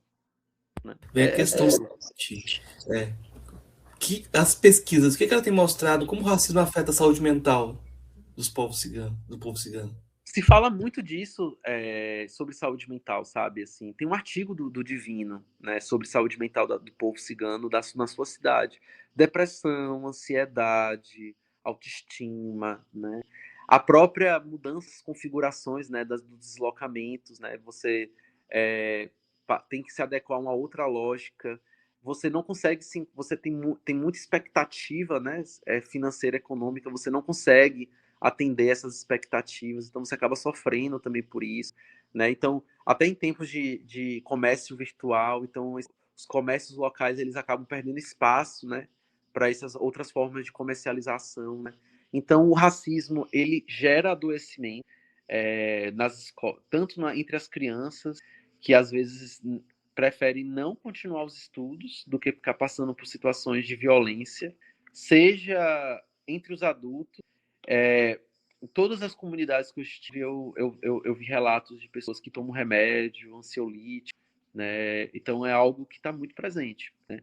Eu acho que merece mais estudo, inclusive na pesquisa que a gente desenvolveu aqui no Centro-Oeste, né? a questão da ausência de médicos especialistas, psiquiatras, no atendimento a esse público, né? Então, não, as especialidades em geral se reclamam muito a falta de especialistas, né? Tem muito problema de doenças crônicas provocada pelo obesidade, tabagismo, pressão alta. Então, são doenças que geram doenças crônicas, mas muito se falou em depressão, né? Muito se falou em ansiedade. Então, assim, eu acho que merece mais estudo, mais aprofundado. Eu acho que a, a, eu acho que merece mais atenção na formação dos médicos, das enfermeiras, dos enfermeiros, das médicas, dos fisioterapeutas, né? Eu acho que esse assunto não é um assunto só das ciências sociais. Eu vou participar de uma banca de doutorado, de qualificação, da pesquisadora Ana Cláudia, professora aqui do curso de enfermagem, que foi minha companheira no mapeamento. A gente coordenou juntos esse mapeamento. Então, eu queria fazer uma alusão. Ela desloca o seu trabalho para fazer uma pesquisa sobre a saúde coletiva e saúde pública dos ciganos de Trindade. Então, ela visita as casas, ela conversa com as famílias, né? Eles respondem a um formulário super robusto, né? Super denso. Então, é uma das primeiras pesquisas feitas no estado de Goiás, assim, dentro de um programa de pós-graduação, né? Com rigor científico, com orientação, né? Que está olhando para a saúde dessa população. Mas, assim, acho que ainda carece de mais estudo, de mais formação. Acho que nem nas faculdades de Direito eu fui trabalhar com população cigana depois do mestrado, né? Então, assim, inclusive, Marcos, assim, eu já fui questionado, né, por um colega professor, no ano que eu entrei na universidade, 2022, como é que pode um professor de processo civil ter grupo de pesquisa que estuda povos ciganos e trabalha com povos e comunidades tradicionais?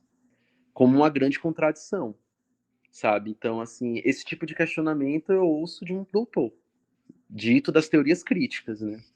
Então, assim, ainda há muito desconhecimento, inclusive, é um tema que, assim, por mais que possa me distinguir, porque são poucas pessoas, não sou o único, mas, assim, você não vai ficar famoso no direito trabalhando com o povo cigano, você não vai virar um renomado jurista. Então, você pode, claro, né, eu fui convidado pelo governo federal para fazer consultoria, né, coordenar um mapeamento, fui convidado pelo Ministério Público Federal para fazer trabalho, mas em termos de repercussão no campo, no mundo jurídico, meu orientador já falou isso, assim, eu acho que às vezes poderia trabalhar também com outros temas para seu trabalho ser lido. Então, assim, eu interpretei assim, não, é bom também variar, claro, né? Porque hoje eu trabalho com povos, com comunidades quilombolas, né? Eu já trabalhei com direito à cidade, mas é triste isso, né? Então tem muita água para rolar, sabe? Assim, então conhecimento, saber, né? Está intrinsecamente relacionado a poder, né? Então esse não saber também ele contribui para o assujeitamento, né? Então e leva a esse adoecimento, né? Então tem um artigo muito interessante do Divino, publicado, que eu fui orientador, mas publicado também com Thales Henrique, né, em memória, né, um estudante nosso, que ele fala sobre aspectos da saúde e também toca no assunto da saúde mental, né? Mas foi um ponto que surgiu na nossa pesquisa do mapeamento. Depois eu vou falar um pouquinho, perguntar um pouquinho sobre o mapeamento, mas eu queria que você falasse um pouco do Estatuto Cigano, o Estatuto do Cigano, né? Ah, o que está em jogo no debate sobre ele? Que que, qual que é a função nesse reconhecimento? Eu, a função, Marcos, é estabelecer em uma lei ordinária aquilo que já vem sendo reconhecido em leis, em normativas e portarias que são emitidas pelos ministérios, né? Então você já tem documentos jurídicos emitidos pelos ministérios que reconhecem os direitos dos povos ciganos e nas mais diferentes searas. Então você tem, só que essas leis, elas no campo da hierarquia das leis, das normas no Brasil, elas não têm tanto prestígio e tem pouca força coercitiva, cogente, né, obrigatória. Então ela não é convidativa para os órgãos públicos e também tem um aspecto simbólico, né? Porque são portarias que podem ser revogadas a qualquer momento pelo chefe do poder executivo ou pela pasta, né? Então, ou em mudanças de pasta, ou ser apenas uma letra morta, né? Então, portaria, resolução, plano de política pública, decreto, por mais importante que seja, e você já tem um arcabouço no Brasil, só para começar respondendo assim, simbólica, mas hierarquicamente ele tem menos valor. A gente se distingue entre nós humanos e as leis também se distinguem, elas se classificam. Você tem lei constitucional, você tem a norma constitucional, você tem a lei internacional, você tem a lei complementar, enfim. Então, o Estatuto do Cigano é uma proposta de uma lei ordinária que terá vigência nacional em todo o território nacional, né? E que, uma vez reconhecida e aprovada, ela vai se transformar, ela vai ter, né, uma força de lei mais obrigatória do que e um mecanismo mais respeitado do que nós temos nas portarias. Então, o que está em jogo? Você tem um projeto de lei, né, o PLS 248/2000, que foi proposto pelo senador Paulo Paim, que é um senador do estado do Rio Grande do Sul, do Partido dos Trabalhadores. Ele foi proposto, intermediado pela Associação Nacional das Etnias Ciganas, a ANEC, que é uma associação que tem sede, né, em Brasília. Então, o PLS 248/2015 é um projeto de lei que foi proposto pelo senador Paulo Paim, do PT, e que teve como principal interlocutor que fez, né, esse convencimento, mas que também fez uma mobilização no Congresso Nacional, né? Então, assim, o projeto ele é proposto em 2000, mas tem uma movimentação que é anterior. Então, você provoca assembleias, audiências públicas, né? E na minha tese de doutorado eu dedico a minha atenção para compreender como é que esse projeto ele foi construído, né? Como é que ele se transforma numa questão relevante. Então eu fiz um estudo genealógico, né? Quando é que o Congresso começou a discutir o reconhecimento dos direitos ciganos, né? E a necessidade de você codificar. Lembrando também que a gente vem de uma tradição do civil law, né? O Brasil depende das codificações, né, e da positivação dos direitos, né?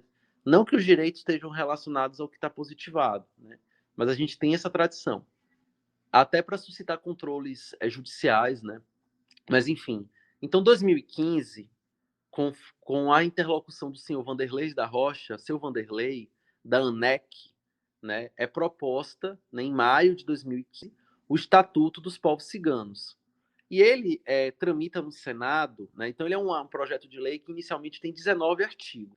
Então ele começa identificando o que é ser cigano, o que é o cigano, quem é o destinatário dessa lei, e foi o artigo que foi mais alvo de polêmica, foi a identificação.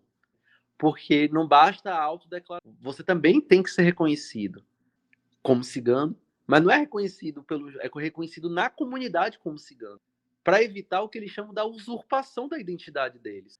Porque como você não tem um fenótipo, né, próprio do cigano, Marcos, você podia ser, eu podia ser, né? Então, o que é que surge, né? Pessoas que podem se identificar como cigano e querer ocupar espaços que eles são muito caros, né? Então, é uma questão.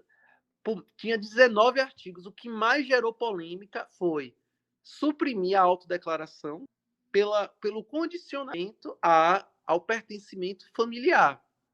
Porque o destinatário desse projeto de lei não é a pessoa que alega ter ou um ancestral distante, ou o santo, né? Ou uma entidade religiosa, né, de Umbanda ou do Vale do Amanhecer, né, que tem pessoas que reivindicam a identidade cigana com base em questões religiosas. E cigano é um povo, não é uma etnia, né? É um grupo racializado. Eu gosto de falar racializado porque a etnia acaba retirando a questão política, ideológica, né? Então é um apagamento, enfim.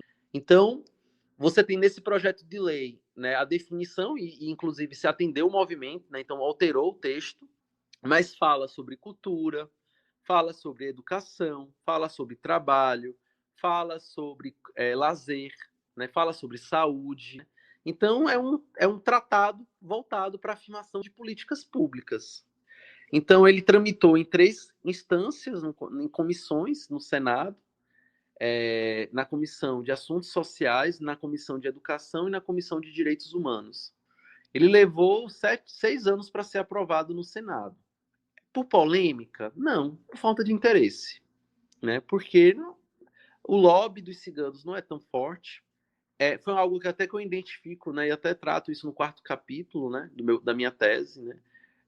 Os projetos de lei, como o Estatuto da Igualdade Racial, o Estatuto da Pessoa Idosa, são anos, décadas tramitando, diferente de uma reforma trabalhista que dura 3 meses, ou a lei da dosimetria, né? Que alguns dias.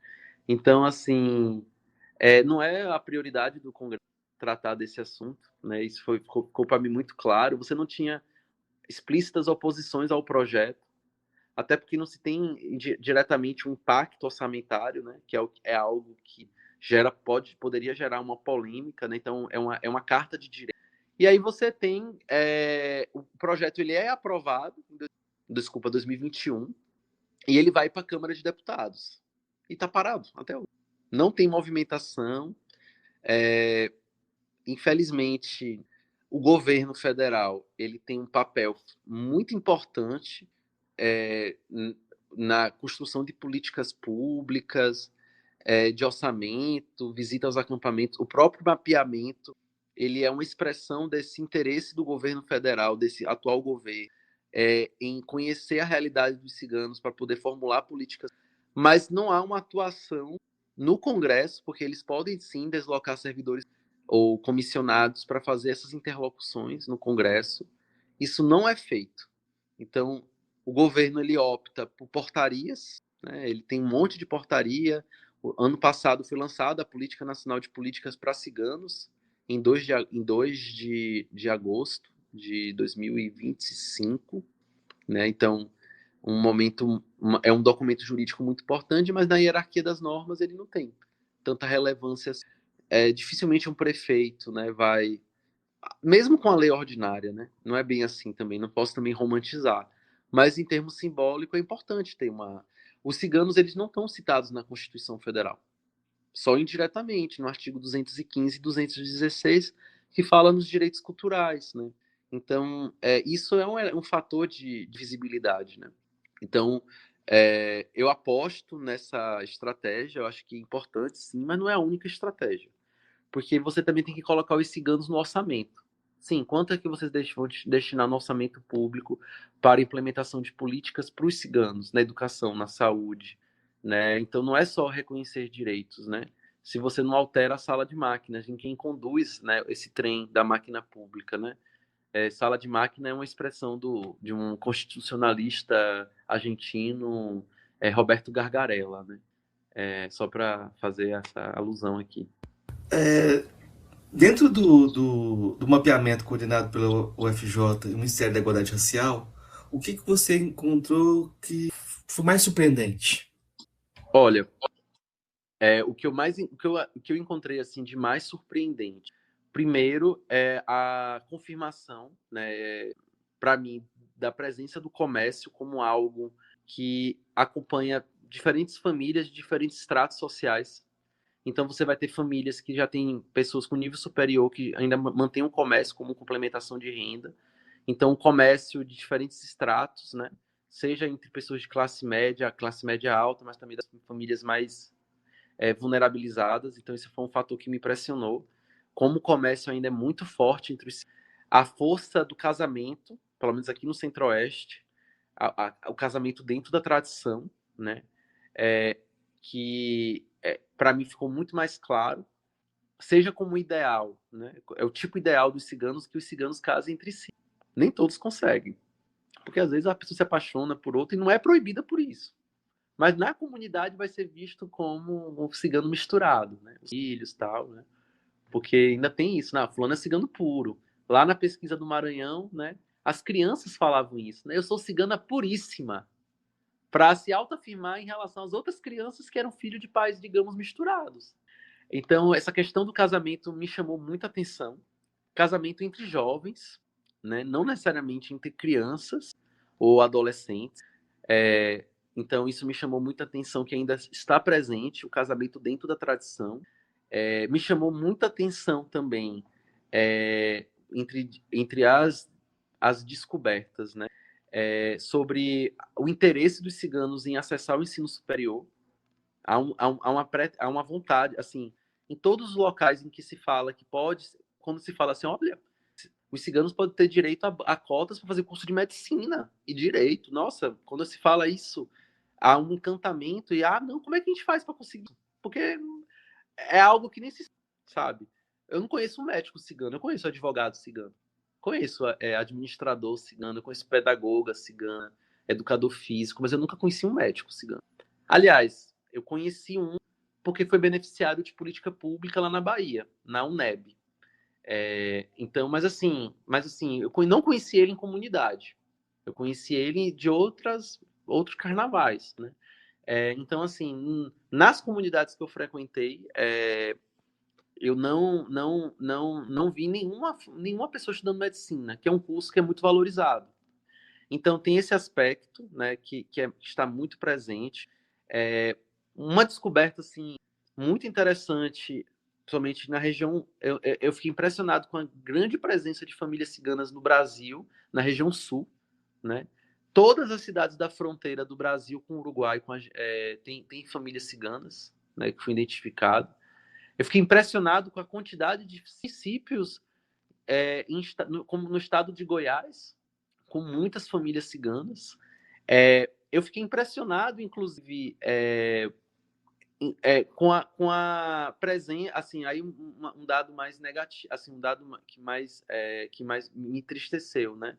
Com os acampamentos em situação de alta vulnerabilidade socioeconômica, eu nunca tinha visto de tão perto, porque lá na Paraíba ou no Ceará, que foram locais anteriores a estar aqui em Goiás, mesmo os ciganos muito pobres, eles moravam em casa, mesmo casas muito simples, em lugares muito afastados e precários. Mas aqui em Goiás foi o lugar que eu vi cigano morando em casa de lona, assim, com esgoto a céu aberto passando. Então eu fiquei assim, muito impactado, eu chorei, inclusive, assim, eu fiquei muito emocionado, porque se falou muito nos Yanomamis, né, na crise humanitária, aquilo ali é uma crise humanitária que tem em Tumbiara, e você tem ciganos nessa condição em Catalão, Caldas Novas, né, e um estado que é muito rico, próspero, né, que vende essa ideia para o Brasil, né, de prosperidade.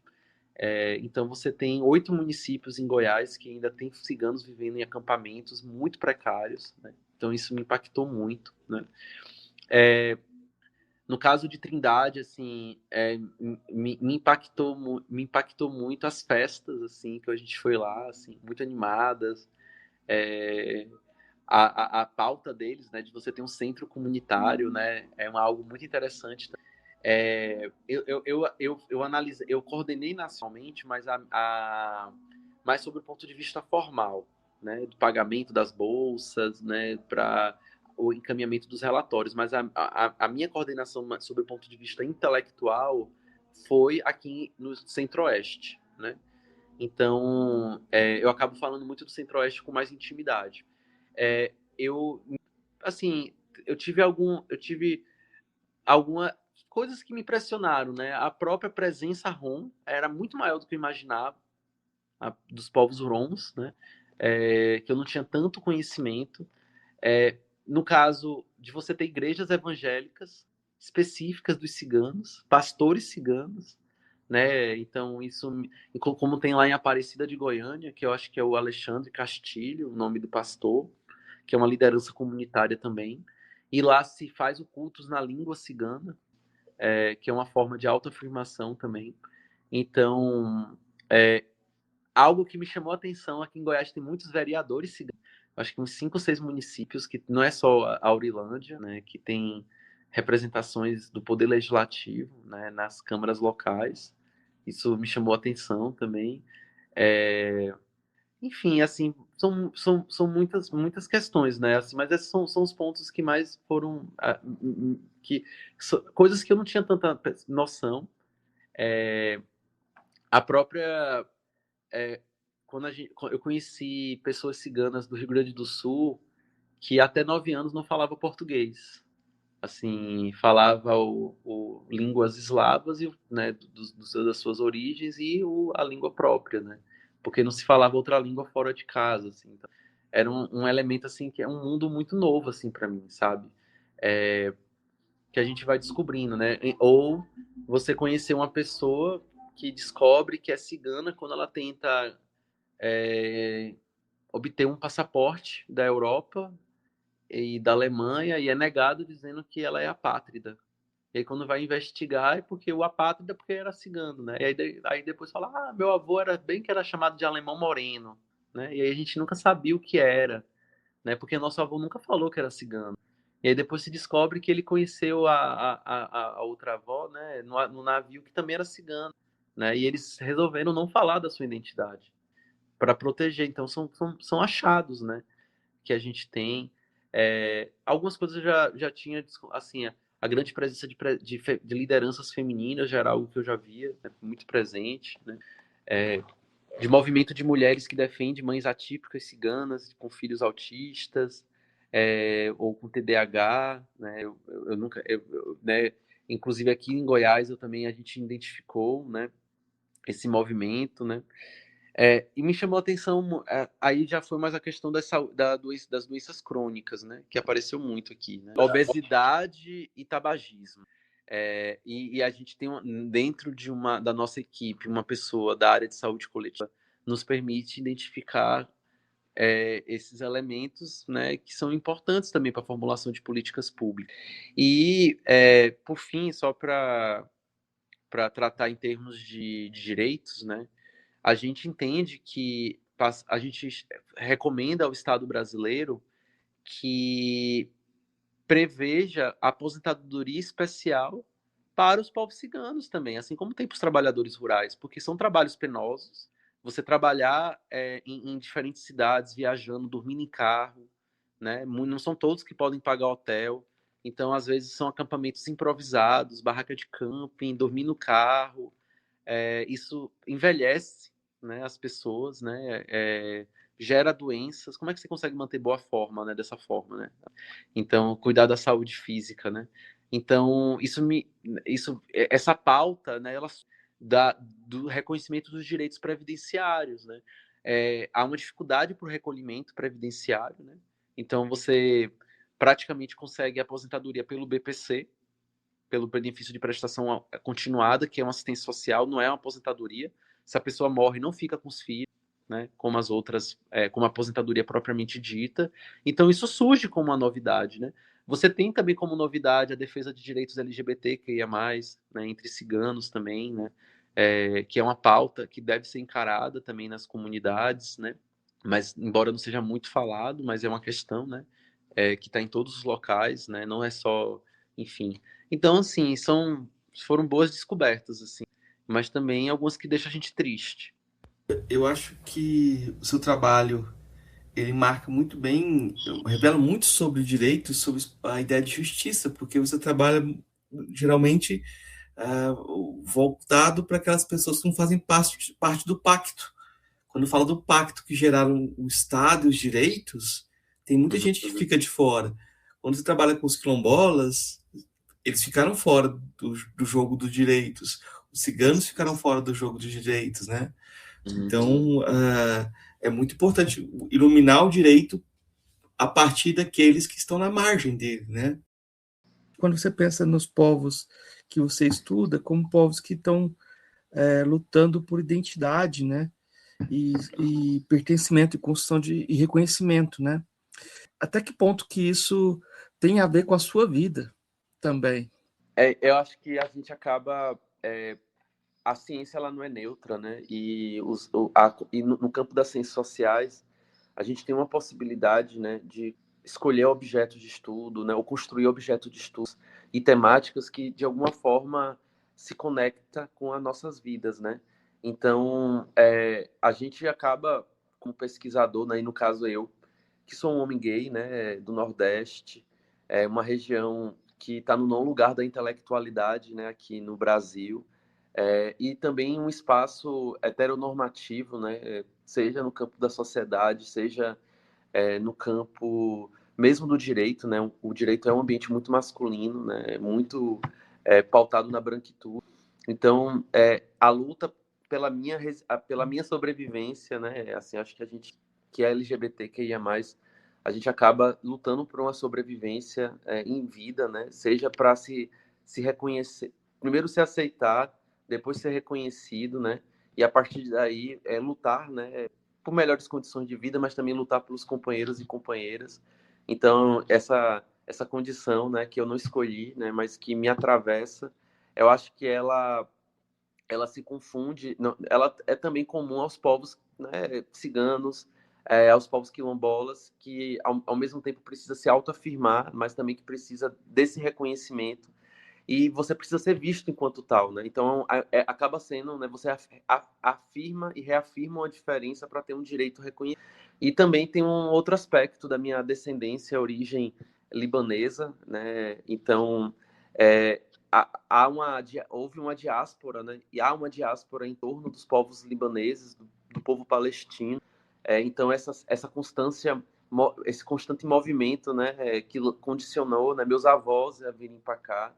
Eu tenho parentes em tudo que é lugar no mundo: Canadá, Venezuela, República Dominicana, Austrália, aqui no Brasil, em São Paulo, Bahia. Então, isso também, acho que eu sempre me identifiquei um pouco com essa perspectiva de trajetória, né, que coloca as pessoas, né, coloca alguns grupos racializados, né, em movimento. Então, recentemente, né, eu comecei a estudar árabe. Estou no segundo módulo, e para mim é um mecanismo de resistência, porque isso foi retirado da minha família. A minha família, primeiro, havia um receio, né, assim, do falar o árabe atrapalhar no aprendizado do português, né? Minha mãe tentou ensinar para meu irmão, criança, não manteve, né? Mas também, não só por isso, por essas dinâmicas, mas também é uma reconexão com o passado dos meus avós, né? E isso e o passado a gente ressignifica no presente. Então, falar, e é muito questionado, né? Eu sou muito questionado por estudar árabe, quando eu digo, né? Porque se espera que eu vá estudar francês, italiano, né? Então, qual é o objetivo, né? Então, tem os estigmas, né? Só para finalizar, Marcos, com uma história engraçada, a única vez numa faculdade privada que eu fui chamado a atenção na coordenação, né, pelo chefe, foi porque eu bati boca com um aluno que disse que todo palestino era terrorista. E isso me machucou muito. Eu não me segurei e reagi, né, resisti no momento. E fui um pouco eloquente na minha resposta, e isso gerou uma reclamação na coordenação, né? Então, eu não me arrependo, né? Eu acho isso muito curioso ainda. Então, acho que é uma forma de resistir a falar árabe, né? É uma retomada, né? E eu tenho um propósito, né, de passar um tempo no Líbano, né? Estudar mais. Eu quero estudar a memória dos meus avós, eu quero fazer uma construção biográfica a partir dos estudos de memória, e para isso eu tenho que ler os documentos em árabe. Eu quero conversar com eles em árabe. Então, no mais, assim, são muitos atravessamentos, né? Felipe, eu vou fazer as três perguntas que eu faço para todos os convidados. A primeira delas é: o que é filosofia? Então, a filosofia para mim é um campo de conhecimento que é estudado na ciência humana. Então, é um campo de estudo que se propõe a entender a ciência e a produção do conhecimento na humanidade. A segunda pergunta é: das filósofas ou filósofos que você conheceu pessoalmente, qual foi aquele ou aquela que mais lhe impressionou? Eu vou ser um pouco, digamos, bairrista, no sentido de mencionar você, Marcos Carvalho, como uma referência na filosofia, sobretudo, pois foi a partir de você que eu identifiquei o campo de estudo da filosofia africana, né? E esse esforço intelectual que você faz. Eu gostaria de indicar também o professor Manuel Gândara, que foi meu professor na Universidade Federal do Rio de Janeiro, professor de Direitos Humanos. Ele é venezuelano, trabalha também na Universidade Pablo de Olavide, em Sevilha, e é uma grande referência para mim. Tive a felicidade de ser seu aluno, e ele se debruça muito sobre os estudos decoloniais. a partir de uma perspectiva crítica dos direitos humanos. E eu queria também mencionar uma companheira daqui de Jataí, a professora Eva Aparecida, tanto pela sua contribuição no campo de ensino, mas também pela sua contribuição política nas lutas sociais aqui da cidade. E qual a sua filósofa ou filósofo favorito? Então, entre os mais famosos, né, eu me identifico com o Karl Marx. Ele me introduziu ao pensamento materialista, à perspectiva do materialismo histórico dialético. Ele contribui para que eu possa compreender a realidade, mas também a própria consciência de classe, né? Então, é um autor que eu tive a oportunidade de aprofundar, principalmente no mestrado, na Universidade Federal da Paraíba. Também tive a oportunidade de conhecer nos espaços da militância, do Levante Popular da Juventude, da Consulta Popular, do Movimento Brasil Popular. Então, ele dá subsídios, né, tanto teóricos, né, para a produção do conhecimento voltado para a ciência, mas também para a atuação na política. Então, eu não poderia deixar de mencioná-lo. O Henri Lefebvre, principalmente por conta da sua obra Introdução à Modernidade, mas eu conheço o Henri Lefebvre, né, filósofo francês, nos estudos do direito à cidade, da questão urbana, mas a partir desse marcador, né, aliás, dessas categorias, eu descubro um outro lado dos estudos do Lefebvre. E eu queria, assim, mencionar mais dois, né? Michel Foucault, pela sua importância para pensar relações de poder, categoria dispositiva. É um autor que foi muito importante para mim no doutorado, né? Eu fiz uma transição, né? Enquanto os estudos marxistas foram muito importantes para mim, para pensar a política urbana no Brasil e a produção do espaço urbano no Brasil, para compreender a implementação do programa Minha Casa Minha Vida, a partir de Foucault, né, a relação do poder na produção do sujeito, né, das relações de força, eu pude pensar, né, e poder realizar uma etnografia do projeto de lei que busca a criação do Estatuto dos Povos Ciganos, né? Então, como é que se estabelece o dispositivo, né, da questão cigana no Brasil, né? Como é que isso se torna um campo de gerência, ingerência, né, uma urgência, né? E também, claro, que fazendo um recorte histórico, mas também olhando para o presente. E eu queria também mencionar duas brasileiras, né, a Lélia Gonzalez e a Marilena Chauí, né, a Lélia Gonzalez mais recentemente, né, principalmente depois que eu fui estudar no doutorado no Rio de Janeiro, né, ela foi apresentada nesse espaço, e a Marilena Chauí foi uma que eu tive a oportunidade de estudar no mestrado, né. Então, são esses autores, né, um que foi apresentado no mestrado, né, outros que foram apresentados no doutorado, que são referências para mim no campo da filosofia. A gente sempre faz indicações, pede indicações de leitura, filme, o que você quiser indicar para os ouvintes. Eu vou pedir primeiro que essas indicações sejam para aquela pessoa que queira se aproximar da temática do povo cigano. O que você indicaria de leitura, de filme, de música? O que você acha interessante? Eu ia falar no início do podcast, ainda bem que você perguntou agora. Eu vou indicar um filme chamado Rio. É um filme brasileiro, ele está disponível no YouTube. Ele é produzido por uma diretora, esqueci o nome dela, mulher, mas todos os atores são praticamente.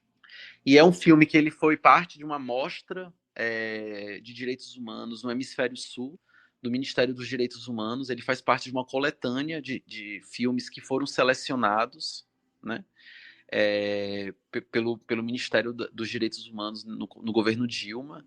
Então, e ele está disponível integralmente no YouTube, né? Então, ele seria um filme que eu acho muito interessante, assim, ser visto pelas pessoas.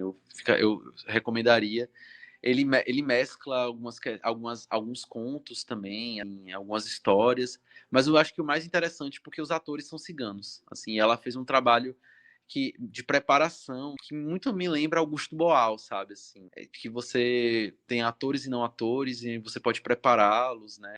E romper com essas barreiras entre o palco e o espectador.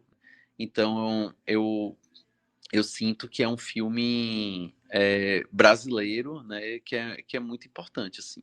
Tem algum livro, romance, leitura que você indicaria? Olha, acho que, assim, dentro de livros, né, que a gente pode ter, né, assim, de romance, eu acho que vale a pena ler 100 Anos de Solidão. Acho que ele traz uma concepção interessante, né, não que fala sobre ciganos, né, mas ele apresenta um olhar, assim, não estigmatizante, né, não negativo, mas, assim, em termos de teses, né, de doutorado, né, eu sugeriria um texto do Ricardo Teixeira, né, que é um professor da PUC de Minas Gerais, né, que é um estudo muito qualificado, né, sobre povos ciganos, né. Eu não quero indicar nada da minha autoria, porque as pessoas podem procurar por conta própria, né? Mas ele é um dos pesquisadores que trazem. Tem um pesquisador da Eslováquia, o Martin Fota. Ele já viveu no Brasil, né? Então ele tem inúmeros artigos científicos. Ele viveu um tempo na Bahia, né? Que tem ações muito interessantes, né? Também sobre povos ciganos, né? E acredito que o Teixeira, né? E o Fota, né? Ele traz compreensões mais teóricas, né? Sobre os ciganos, né? Que podem contribuir para no mais, assim, os trabalhos vocês podem encontrar Ricardo Teixeira, não, desculpa, Rodrigo Teixeira, da Universidade PUC Minas, e o livro e os textos, artigos do pesquisador Martin Fota, que é um pesquisador eslovaco que, enfim, tem muitos trabalhos sobre o Brasil, né? Eu vou indicar os trabalhos do professor Felipe Cupertino. Então, depois, quando eu colocar o link lá do podcast, eu vou colocar uma listinha lá para vocês irem atrás dos trabalhos dele, porque tem uma coisa muito importante para quem trabalha com filosofia, é que a filosofia é marcadamente o apagamento da alteridade. Historicamente, a gente tem um trabalho, mesmo nos autores que falam do reconhecimento, como Hegel, o reconhecimento é sempre de um outro imaginado, não de um outro vivenciado em carne e osso, e reivindicações econômicas também, como faz Marx, né? Então, esse tipo de abordagem geralmente é vista como antifilosófica, porque ela quebra com a filosofia. Ela quebra com a filosofia, os pressupostos universalistas, que não dão conta daquilo que está fora do pacto mesmo, né? Então, eu acho que esse tipo de trabalho é muito importante, e é muito importante que o pessoal da filosofia se aproxime para ver o que está para além daquilo que a gente está imaginando, né? E que a gente pare um pouco de imaginar o outro e a alteridade e começa a fazer um diálogo realmente, né? Como diz o Krenak, deixa a gente ser a gente, vocês sejam vocês. não façam uma teoria para nos abarcar, né? Eu acho o Krenak muito sensato nisso, né? Um pedido muito justo, né? Felipe, eu queria deixar o agradecimento, então, pela sua possibilidade de diálogo, deixar o espaço aberto para você divulgar o que você achar interessante divulgar. Eu queria, primeiro, assim, agradecer, Marcos, pela oportunidade. Assim, eu me sinto muito honrado diante da repercussão que seu podcast tem no país. Eu recebo de amigos meus, assim, que eu não imaginava que eu visse seu podcast. Então, para mim é uma honra estar aqui. Eu queria também agradecer as lideranças ciganas, né, que no Brasil, Ceará, Paraíba, aqui no Distrito Federal, em Goiás, Minas Gerais, né, que me acolheram, né, eu não teria me tornado doutor nesse campo de estudo se não fosse essa generosidade, né. Então, aqui eu expresso meus agradecimentos, né, para o Divino, né, para o seu Vanderlei, né, para Valdinalva, né, lá em Minas Gerais, para seu Eudo, no Ceará, né, Maria Jane, Janete, sua mãe Margarida, e então tantas pessoas queridas, né, para Rose Winter, no Rio Grande do Sul, né, cigana da etnia Sinti, né, pelo seu acolhimento, pelo seu carinho. Então, são pessoas assim, entre outras, né, que não teria essa oportunidade, né, de produção científica, de crescimento intelectual, né, sem essas pessoas. E é isso, né? Eu acho que até enaltecer aqui também a universidade pública, né, que me oportunizou o espaço, né, para poder desenvolver essa pesquisa. Então, eu agradeço muito à Universidade Federal do Rio de Janeiro, né, que me recebeu, né, e aceitou meu projeto e me intitulou doutor. E agradecer, assim, a isso, né, esse momento mesmo. E já que você falou, né, nessa questão de indicação, tem três artigos entre os que eu publiquei que eu gosto mais, que é o que foi publicado na revista Antropolítica, da UF, Vai Além do Nomadismo, é seu título central. É um artigo publicado na revista Civitas, da PUC do Rio Grande do Sul, que é Um Presente de Deus, e uma revista um artigo publicado na revista da Universidade Federal do Recôncavo da Bahia, Novos Olhares Sociais, que é Vai um Cafezinho. São três artigos que podem ser interessantes para os leitores, né? Diferentes abordagens. Um mais descrição etnográfica dos meus desafios etnográficos, no caso do Vai um Cafezinho.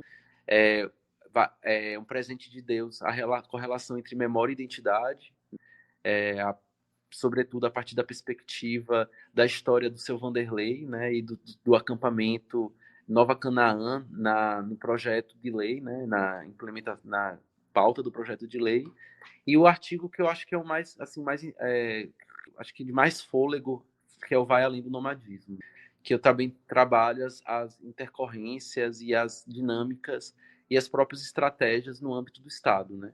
Então são três trabalhos que podem ajudar o leitor que tiver interesse, né? E no mais, assim, obrigado, Marcos, por esse Deixa eu espaço. fazer, deixa eu fazer a indicação também antes de fechar, que o professor Felipe também tem trabalho sobre o Quilombo do Cedro, né? Então, ele tem um engajamento já grande e tem produzido, tem uma produção também referente ao Quilombo do Cedro, que eu acho que acaba... eu vou falar, eu fico com inveja dele, de ele conseguir fazer esse tipo de trabalho de campo, por ter essa produção vinculada às comunidades e ser reconhecido, fazer esse jogo, né? Fazer esse trabalho, fazer essa interlocução e trazer isso para público, né? É um trabalho muito necessário e que precisa ser lido, né? Para que a gente também pare de imaginar os outros também de formas idealizadas, de formas romantizadas, de formas desumanizadoras, né? É isso. Marcos, amanhã eu tô indo pra lá, inclusive, no Cedro. E minha próxima. Já para encerrar nossa conversa, minha ida pro Cedro é porque a gente vai fazer as primeiras entrevistas com Dona Ângela Maria, que é a liderança matriarca da comunidade, e ela quer escrever um livro sobre a vida dela. Foi uma demanda que ela colocou. Ela quer escrever um livro sobre as receitas dos medicamentos, dos fitoterápicos, mas ela quer escrever a vida dela. Não é a vida do quilombo, não é a vida da comunidade, é a vida dela. Então a gente está indo para lá fazer as primeiras entrevistas, digitalização das fotos, documentos, e nosso primeiro conversa sobre a infância, sobre o casamento. E aí é o meu projeto, né? O Cedro esse ano além, né, das outras pautas, é escrever o livro da vida de Dona Ângela, né? Então, obrigado por fazer alusão, né, ao Cedro, à comunidade quilombola do Cedro, né? Filhos do Chico Moleque. E boa noite, meu amigo.